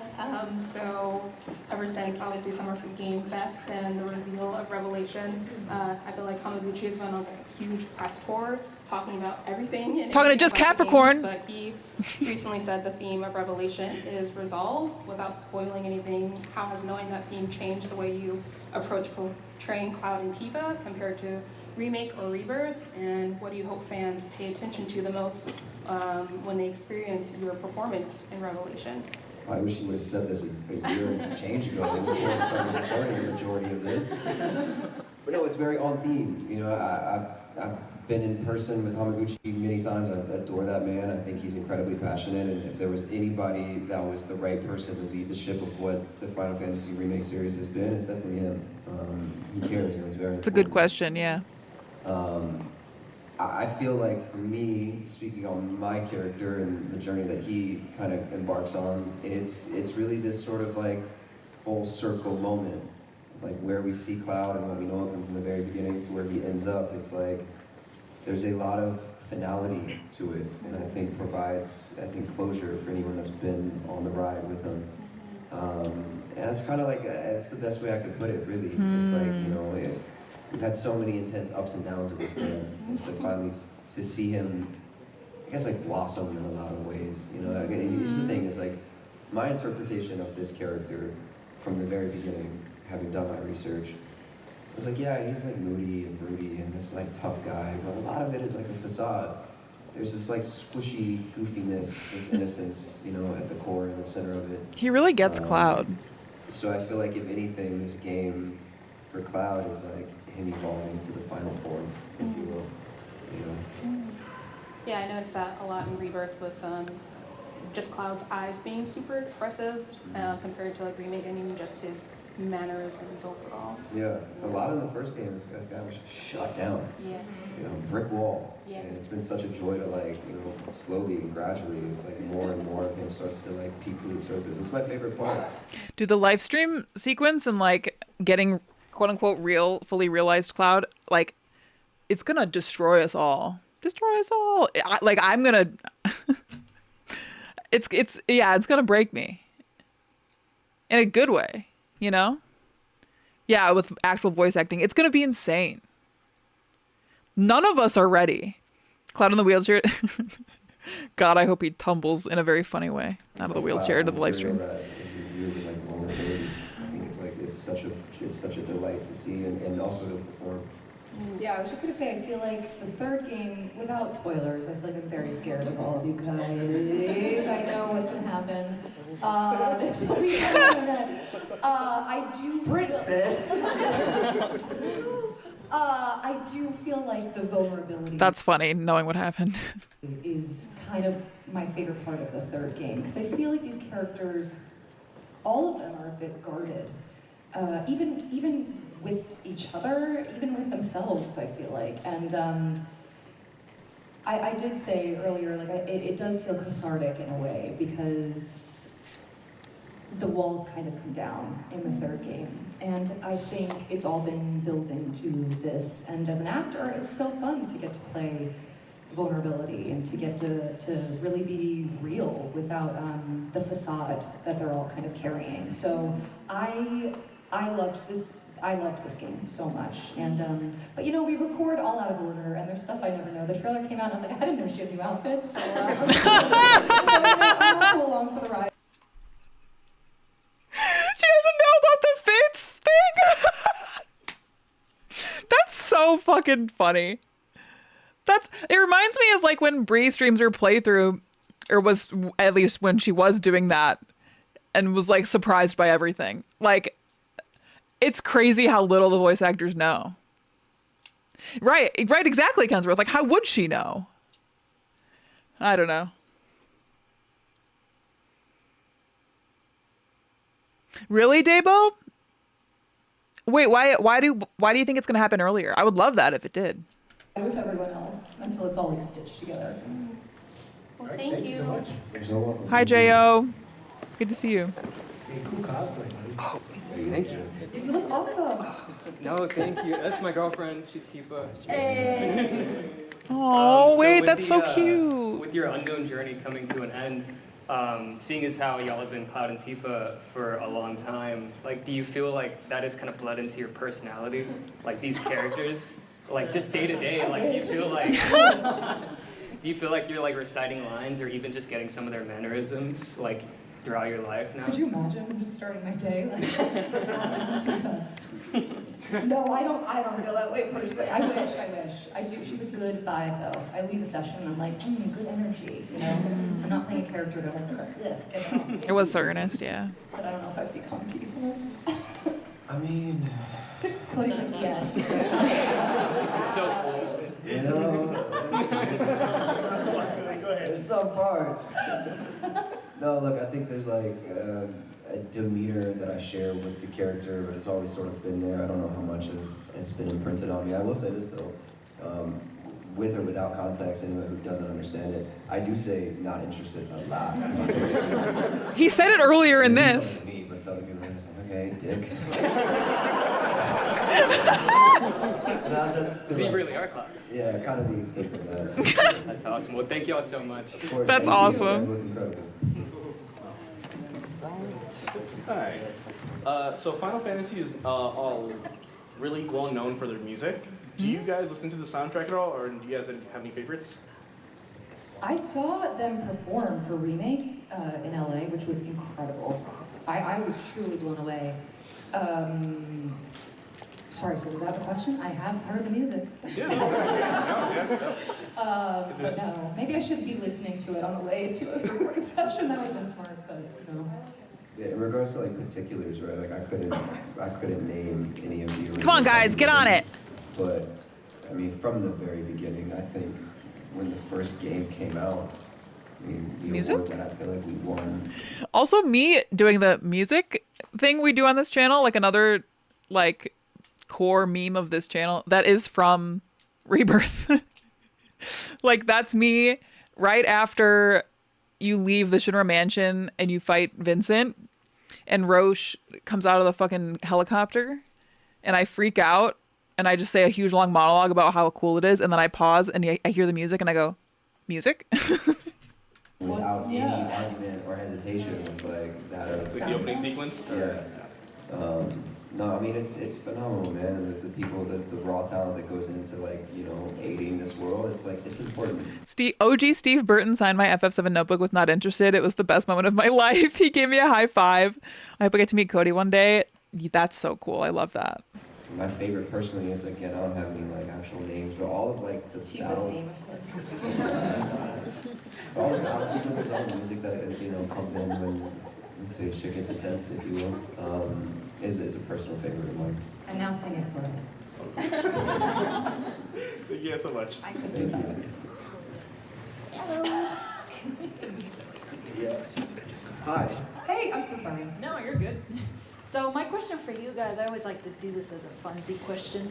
But Oh, since boy. you both have done both voiceover and live action, has there ever been like a universe that you guys would have loved to just They just be tilt their in heads or the same way. voice in? And don't say to get paid. I mean, like for funsies, like maybe I wish I could have been on this show or just been the extra in the back or just do a fun little voice because I love this show. Has there ever been something like that you For guys me, like it's to do? recent. Yeah, I watched that. I've been trying to get deeper and deeper into anime, and I watched Solo Leveling and I was like, this is so sick. That's a good one. So I was like, I would love to be some like I know. A lot of his life is thinking that too. Or like the opposite, like D tier, and just like full of like dreams and optimism. Like I'll get there one day. No, I think that universe is so sick.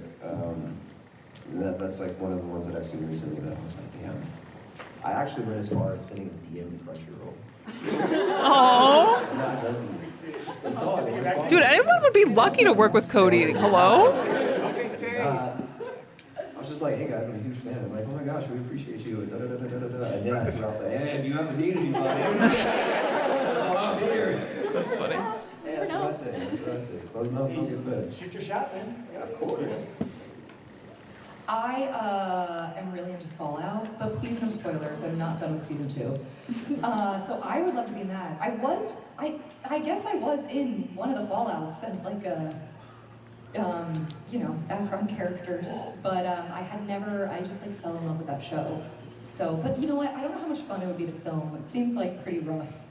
Sometimes, you want to be like indoors with AC, but I think the finished product, I think that's such a cool, fun show. I would love to be part of. Because I can imagine even if you're an extra, to just be on set might be like, oh, that's so cool. Yeah, I get to see everything. yeah. Pretty cool. Thank you so much. You're so welcome. Thank you.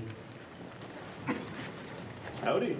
Hello. I had a question regarding casting, because I was kind of curious, considering how popular Tifa and Cloud are, and you start seeing them in other games. Do you ever get calls that are like, hey Cody, we need you to voice Cloud Chocobo Racing, or hey Brit, guess who's in Street Fighter? I knew what you were going to say. What was the question? I'm curious, how does that go when it comes to crossovers and such? Because I know someone's appearing in Street Fighter 6, but... I don't know. Yeah, not much. I'm very excited for Tifa. But I can't speak on that. It's all good. Look, sometimes like we're given the liberty of it being extended to us, and based on availability and willingness, obviously, like I've had different games, different iterations where Cloud shows up. And for me personally, it's like if I get extended the opportunity and it makes sense, I have a certain level of like ownership. I've been with this character now for 7 years. I've put 500 plus hours of my life into the booth alone, recording and connecting, and I feel I have a deep understanding of. I really hope they got Brit for Street Fighter. I would be surprised if they didn't. So now I kind of, it's like I can't. Because it's like the timeline for Tifa to come out in Street Fighter is very similar to the timeline of Revelation coming out. I don't know. I would be shocked I would be really, really shocked if it's not her in Street Fighter. So chip on my shoulder, I'm like, yeah, if he's gonna show up, like I'm gonna do it. Just because like I don't want anyone else to kind of come in and while we're still in this world, like give their iteration. If I'm here and I'm able and my voice still works totally, then like I'm there 100%. But we don't always get that luxury, right? Sometimes it's like things are being done. It's like we don't have ownership of it on paper. It's like, yeah, we want to, but it's like very, very few and far between. Interesting, Kensworth. Okay. Phone calls and offers or whatever it may be. It's crazy we have spent full days of our lives voicing these characters at this point. Yeah. But, Well, thank you. I hope to hear more from both of you. I appreciate you. Thank you. Hello, I don't, is this thing on? Oh, okay. Is this thing on? I guess I'm a bit too tall. I saw you guys earlier. I don't know if you guys remember me. But my question is, so it's kind of... Andy, I didn't even think about that. Both of them could come back in Kingdom Hearts 4. Because they weren't even in Kingdom Hearts yet, right? Holy shit. And Yuffie. And Sid.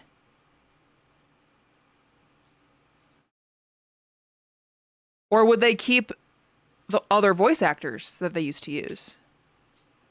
That's crazy. I didn't think about that. Like, it's something a bit more personal. Like, I kind of thought about it when Cody was saying, like just a second ago, where he was saying, like, when he was younger, he played video games, and it was something that, people kind of, like, either bullied you for, they kind of treated you like an outcast. So the question that I had was, like, when you guys started doing your acting or voice acting careers, was there anybody that ever like tried to stop you? And if so, like how did you guys like fight back? Like in the sense of like what made you continue to go even though people were probably telling you this wasn't a good idea?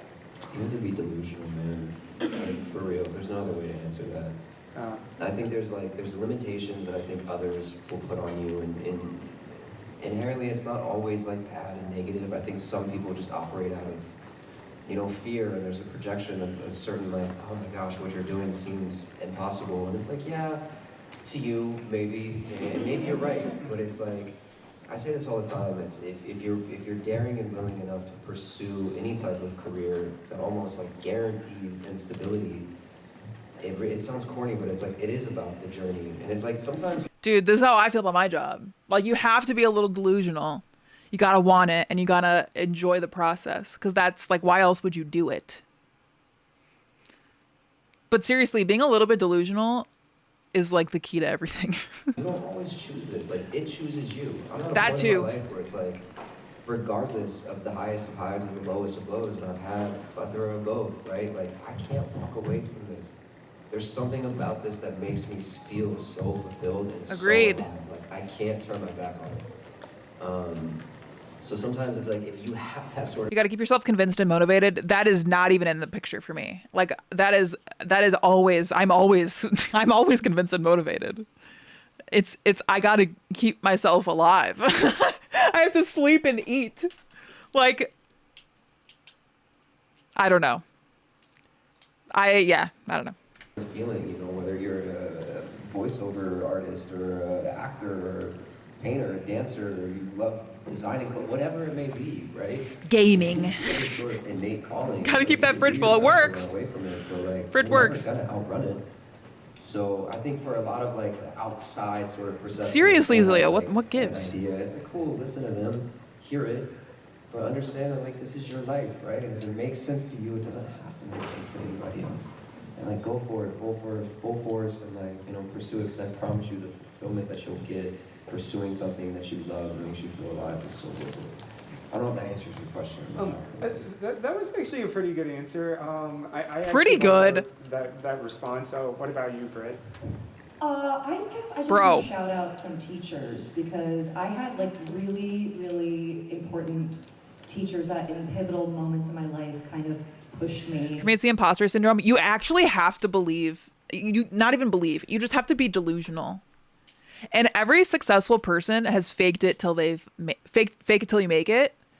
And you just have to keep doing that until you like realize it's not gonna, like, the only way it could keep happening for you is that is if you've actually deserve it. Like, that's like, I don't know. That's what I mean when I say you have to be a little delusional, is like, you have to believe that you can do it. And then once you keep doing that, imposter syndrome dies. I think when I was considering college, Yes, Shaker, exactly. I was like, oh, maybe I'll just get a BA in theater and kind of study something that'll get me a real job. And my high school director pulled me aside and was like, I don't think you're going to be happy in a BA program. I think you need to go do a BFA, which is much more intense. So he really encouraged me. And I did. And then at the end of college, I had double majored at Michigan, because I thought, oh, for sure, I'll just like go into casting or PR or something adjacent. Because Hollywood, you know, acting is just so hard and intimidating, and I think it's hard to like believe in yourself. And I also had like a favorite professor pull me aside and be like, I heard you're not going to pursue this professionally, and really encouraged me. And I think, you know, being more of an adult now, I'm like, wow, you hold such power as a teacher or anybody who has younger people in their lives that look up to them. So I'm just so grateful to have had teachers in my life that believed in me. That She had a real Zankin. You're right. She did. And maybe one day I can do the same for someone else. But shout out to those teachers. They really are amazing.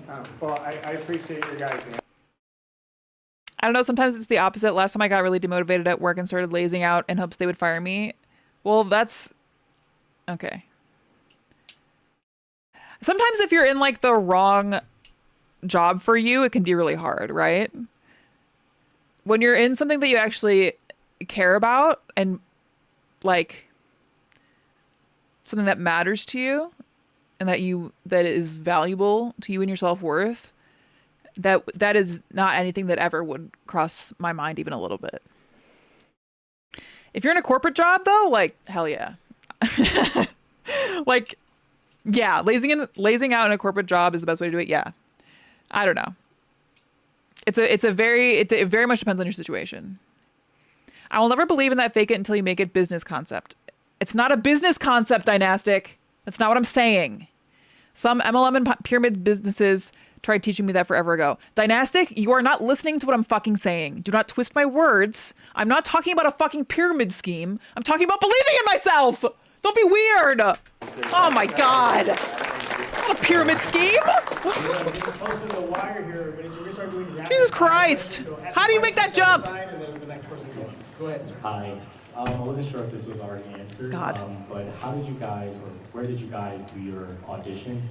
And do you have any advice to someone who is trying to pursue voice acting in that realm of video games? Where did I do my audition? Seeing the cosplays walk by in the corner is funny. Random studio in California. I think like. Shaker, that's awesome. I'm in a corporate job. Well, that's different. Some like random one-offs. I mean, do you understand how our situations might be a little different? Just Capricorn, known MLM figurehead. People are saying this. As far as advice for getting into this, look, man, I wish I had more experience. Right, this is like my very first voice acting gig, but I can kind of find a parallel just like in the acting world, right?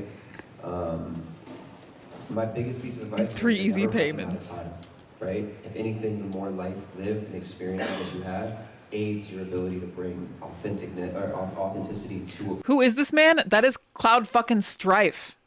What do you mean? Who is this man? Performance. I think the biggest real remake move. I know. Is secure a way to have stability. This is the voice actors for Cloud and Tifa. It's okay. It's okay. And if it doesn't work out in 6 months, then it's not meant for me. That's not true. You know, sometimes it might take 5 years to have like a little bit of a break to provide some momentum for you. If you really love it and if you care for it and you're passionate about it, like this is a game of longevity, right? The biggest thing is staying in it for as long as you can. So apparently a tourist. I don't know about the technical stuff of like, you know, obviously you train and take lessons and record yourself as much as possible and study other performances. Yeah. But find a way to like survive first. And then like pursue this with the same amount of passion and the same amount of tenacity until it can become your main thing. You know, and if you good advice. Also, good advice for streaming and content. Also, there is a website, iwannabeavoiceactor.com, which is like incredible. It has so many resources if you do want to break into voice acting, like so technical. How to create, I use it because I'm like, I still don't know what the hell I'm doing. Like what mics to get, how to set up a home studio, you know, all of that. How to practice, classes to take. So it's literally iwantobeavoiceactor.com. So check that out if you're trying to break in. And also on the opposite side of the spectrum, if it's like not working out, really subtext. Wow. It's totally okay to try something else. I think there's so many stories like that. Doesn't mean you're a failure. You know, I've had like many friends who now are lawyers and they're like way more happy. So sometimes I'm like, I don't wish this upon anyone, but hi, Sticky. No, this is just Cloud and Tifa's voice actors. Quick, I just wanted to ask, like, what was your guys' reaction? For example, we obviously go through a lot with the characters and their relationship roles. But for Cloud, for example, one of my favorite parts was like he asked Barrett for like ingredients and he says like, what would you like? And he answered onions. Like, oh, why? Because you cry all the time. and for example, what was your reaction to that? And for Brit, obviously, he was very guarded throughout the first few games. That's funny. Then we get to see good. I needed that. Out of her on the live stream. She's very vulnerable. What was your guys' reaction to that character development? I mean, look, dude, all my scenes with like Barrett, I love that dynamic because I don't feel like anyone else in the game, they're like, Cloud is not sassier with anyone else. They're like back and forth. I absolutely adore it. And John is such a fantastic. I mean, the opening scenes of Remake, you know? To work off of. So I enjoyed it, man. I think like all of you, every time like Barrett and Cloud get into it, I just sit there and like, I enjoy it from the sideline. Be cackling there. oh, I mean, the live stream's so fun, you know, but we record everything so out of order. So I'll like do a little bit, then jump into a different part of the game, and later come back. So I'm always like shifting those. Yeah, it's an interesting recording process. Thank you guys. You're welcome. I appreciate you. Next question. Hello. There's a lot of cosplayers here, so I'm sure some of us are wondering. 6 minutes left of this. Would you ever cosplay your own characters, or have you, or will you cosplay like anybody in the Final Fantasy series? We have a surprise. Stay put. Stay put. Run away. Stay put. I have not yet. I really want to. You look fantastic. However, what I want to do is slightly different. Oh. I want to play Cloud and show up when he's rocking the dress. What? That's awesome! Are you kidding me? Yeah, I don't know. Maybe Evan Children Tifa. That's my favorite outfit. Based. Me too. So I don't know. Work my way up to that. These two, I swear. So this is Perfect answers. a little bit more of like an opinionated question, as in me and to you. But what do you think of the strongest, greatest character ever, which is obviously Aerith?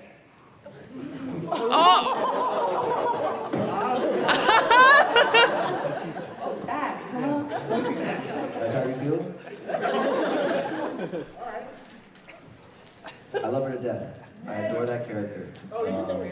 Yeah, I adore that character. I think Aerith is, a pinnacle in the series. Nothing would be the same without her. I mean, look, I don't want to spoil too much, but like in the third game, it's like there's a lot that's it's a big driving force. You know what I'm saying? But blasphemy if you think she's strong as well. Right there. To be fair, she literally like does stop Meteor. And she is like, she can like quad cast Firaga or whatever. Or double cast. But that question was fucked up and evil. Yeah, I mean, Aerith's amazing, and I feel like her journey, that character, gosh, just holds so much weight to know that, like, the fate of everything. They could have asked, like, Aerith is such an important, pivotal character in this series. What do you guys think of her character? Kind of resting on her shoulders. So nonchalantly, I might add too. Yeah, just so, like, casually. And so I just think she's How much can she bench? Love Aerith, and I love their dynamic. Shaker. Kind of, you know, Shaker never change. I miss her, yeah. I'm not a fan of that. We don't condone bullying. Also, shout out to the little yellow. I love that they're saying this, knowing what has happened on the internet in the last 24 hours. Like, hello? People are fucking deranged. Flowers, I know that's like a raccoon on your shirt, but like, flower girl's still there. Yeah. You get the final question? Yeah. What's up, y'all? Okay, quick question. So, you know, they say the 6 years I've been doing it. Was there ever a time that y'all had the whole entire cast in the booth? Or was in the booth? No, never. Oh, really? Oh, okay. Yeah. We've been fortunate enough to I think New York Comic Con, we had a big collection of people. Yeah. There's some cons that we've all been fortunate enough to do. Hi, Retro, welcome. But this recording process is so different from what I've been told, right? Like animation, series, like you get the opportunity to be in the booth in real time and work off other actors. We don't have that luxury. Even in video games. Yeah, I mean, I think in certain video games they allow it, but with this one in particular, with it being a JRPG, with timing being such an important aspect, with it coming from Japan and then being translated and then being English dubbed. Brit had mentioned this earlier. There's these very specific time windows that we have to record and make this line fit and work in, and we're only At least she can cast heal. Sticky, everyone can cast heal. allotted 5 milliseconds under or over this sort of thing to make it work for editing. So there's just, it's so technical that being able to be... Only Donald Duck can cast, what is it, Terraflare? Yeah, but she's the best in my opinion. The best at what? You can just say that you really like Aerith. You don't have to make this insane claim in my chat that's gonna make people mad. Booth and go back and forth and have, it's just, I would say, damn. Zetaflare. Sometimes we're lucky though. I feel like you usually record first, so I would say I'm lucky. they'll like play his lines for me or something. If it's like a back and forth scene, so I at least feel a little bit like I'm playing off a real human. Or our director, Shakers allowed. who's amazing, who's also an actor, will sometimes do his own interpretations, which are a little wild of the other characters' lines. But no, we don't record. I didn't even meet anyone really until like. Oh really? We were doing press. Yeah. Oh, That's what was crazy. What was that like? I'm sorry, I don't know. I hated her the first moment. Oh, really? And still do, I don't know. No, everyone's amazing, man. Everyone like really cares. Everyone's very passionate. You know, we're very fortunate to have like a cast where like everyone is an incredible human being outside of the work. You know, sometimes you're not always that lucky. And I feel like we all just kind of like mesh. There's synergy there. And Do you understand where Ripley stood, Regal? in the game when these characters are interacting. So we're like very, very lucky. Yeah. She's all right. Wow.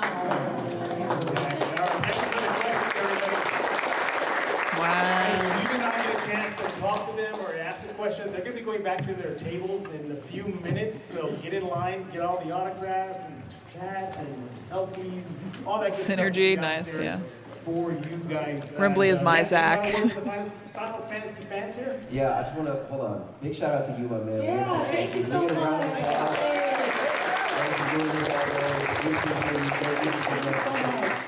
And guys, I guess like a last little word to you from the both of us, because I know she feels the same way I do. We're so lucky to have you guys. Thank you for taking the time, coming to see us. You know, it's an opportunity. I always say this, right? It's like you come up to us, oh, thank you for coming, thank you for being here. No, thank you for showing up, right? Like if you didn't take the time, if you didn't invest the energy, then we'd be two bozos sitting at an empty table and nobody to talk to. So like it really means the world to us. They're Shout out so to you guys. nice. Pardon my French, fucking awesome. Love you guys. Thank you so much.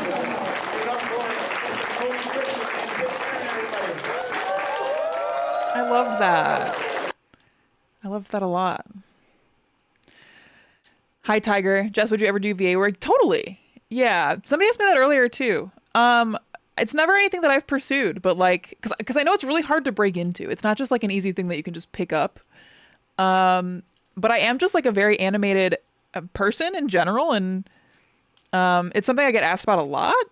So I think if the opportunity was ever there, I would jump at the chance, but yeah, I don't know. It's not something I'm like actively working towards or anything.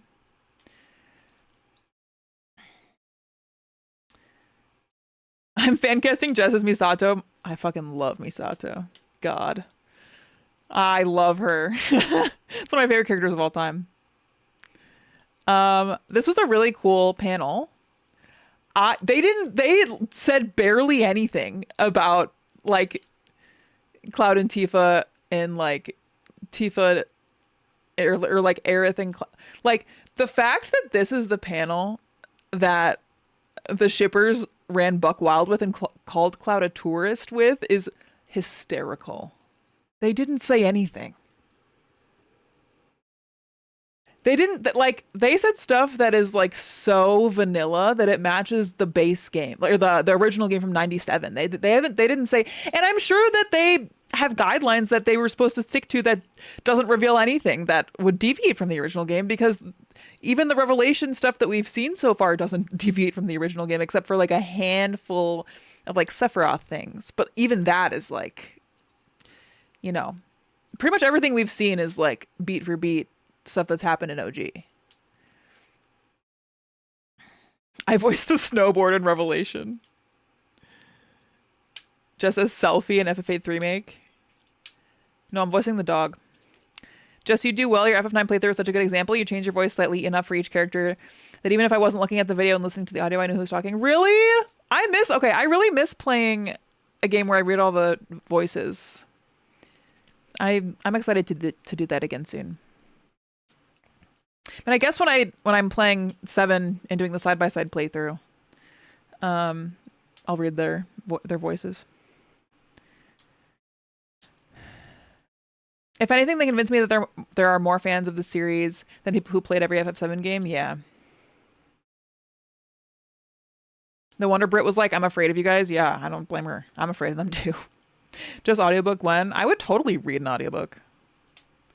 Suikoden 2, 108 characters to voice. You got this. Let me do it. Let me add them. Yeah, and 14 I'll be able to read. Okay, cool. All right, I gotta pee, but then we're gonna watch this insane this. which I know nothing about, but apparently a lot of you guys already know about. But this is a new video about this cult, this Final Fantasy house cult. I don't know. VOD Goblins, go to the next video.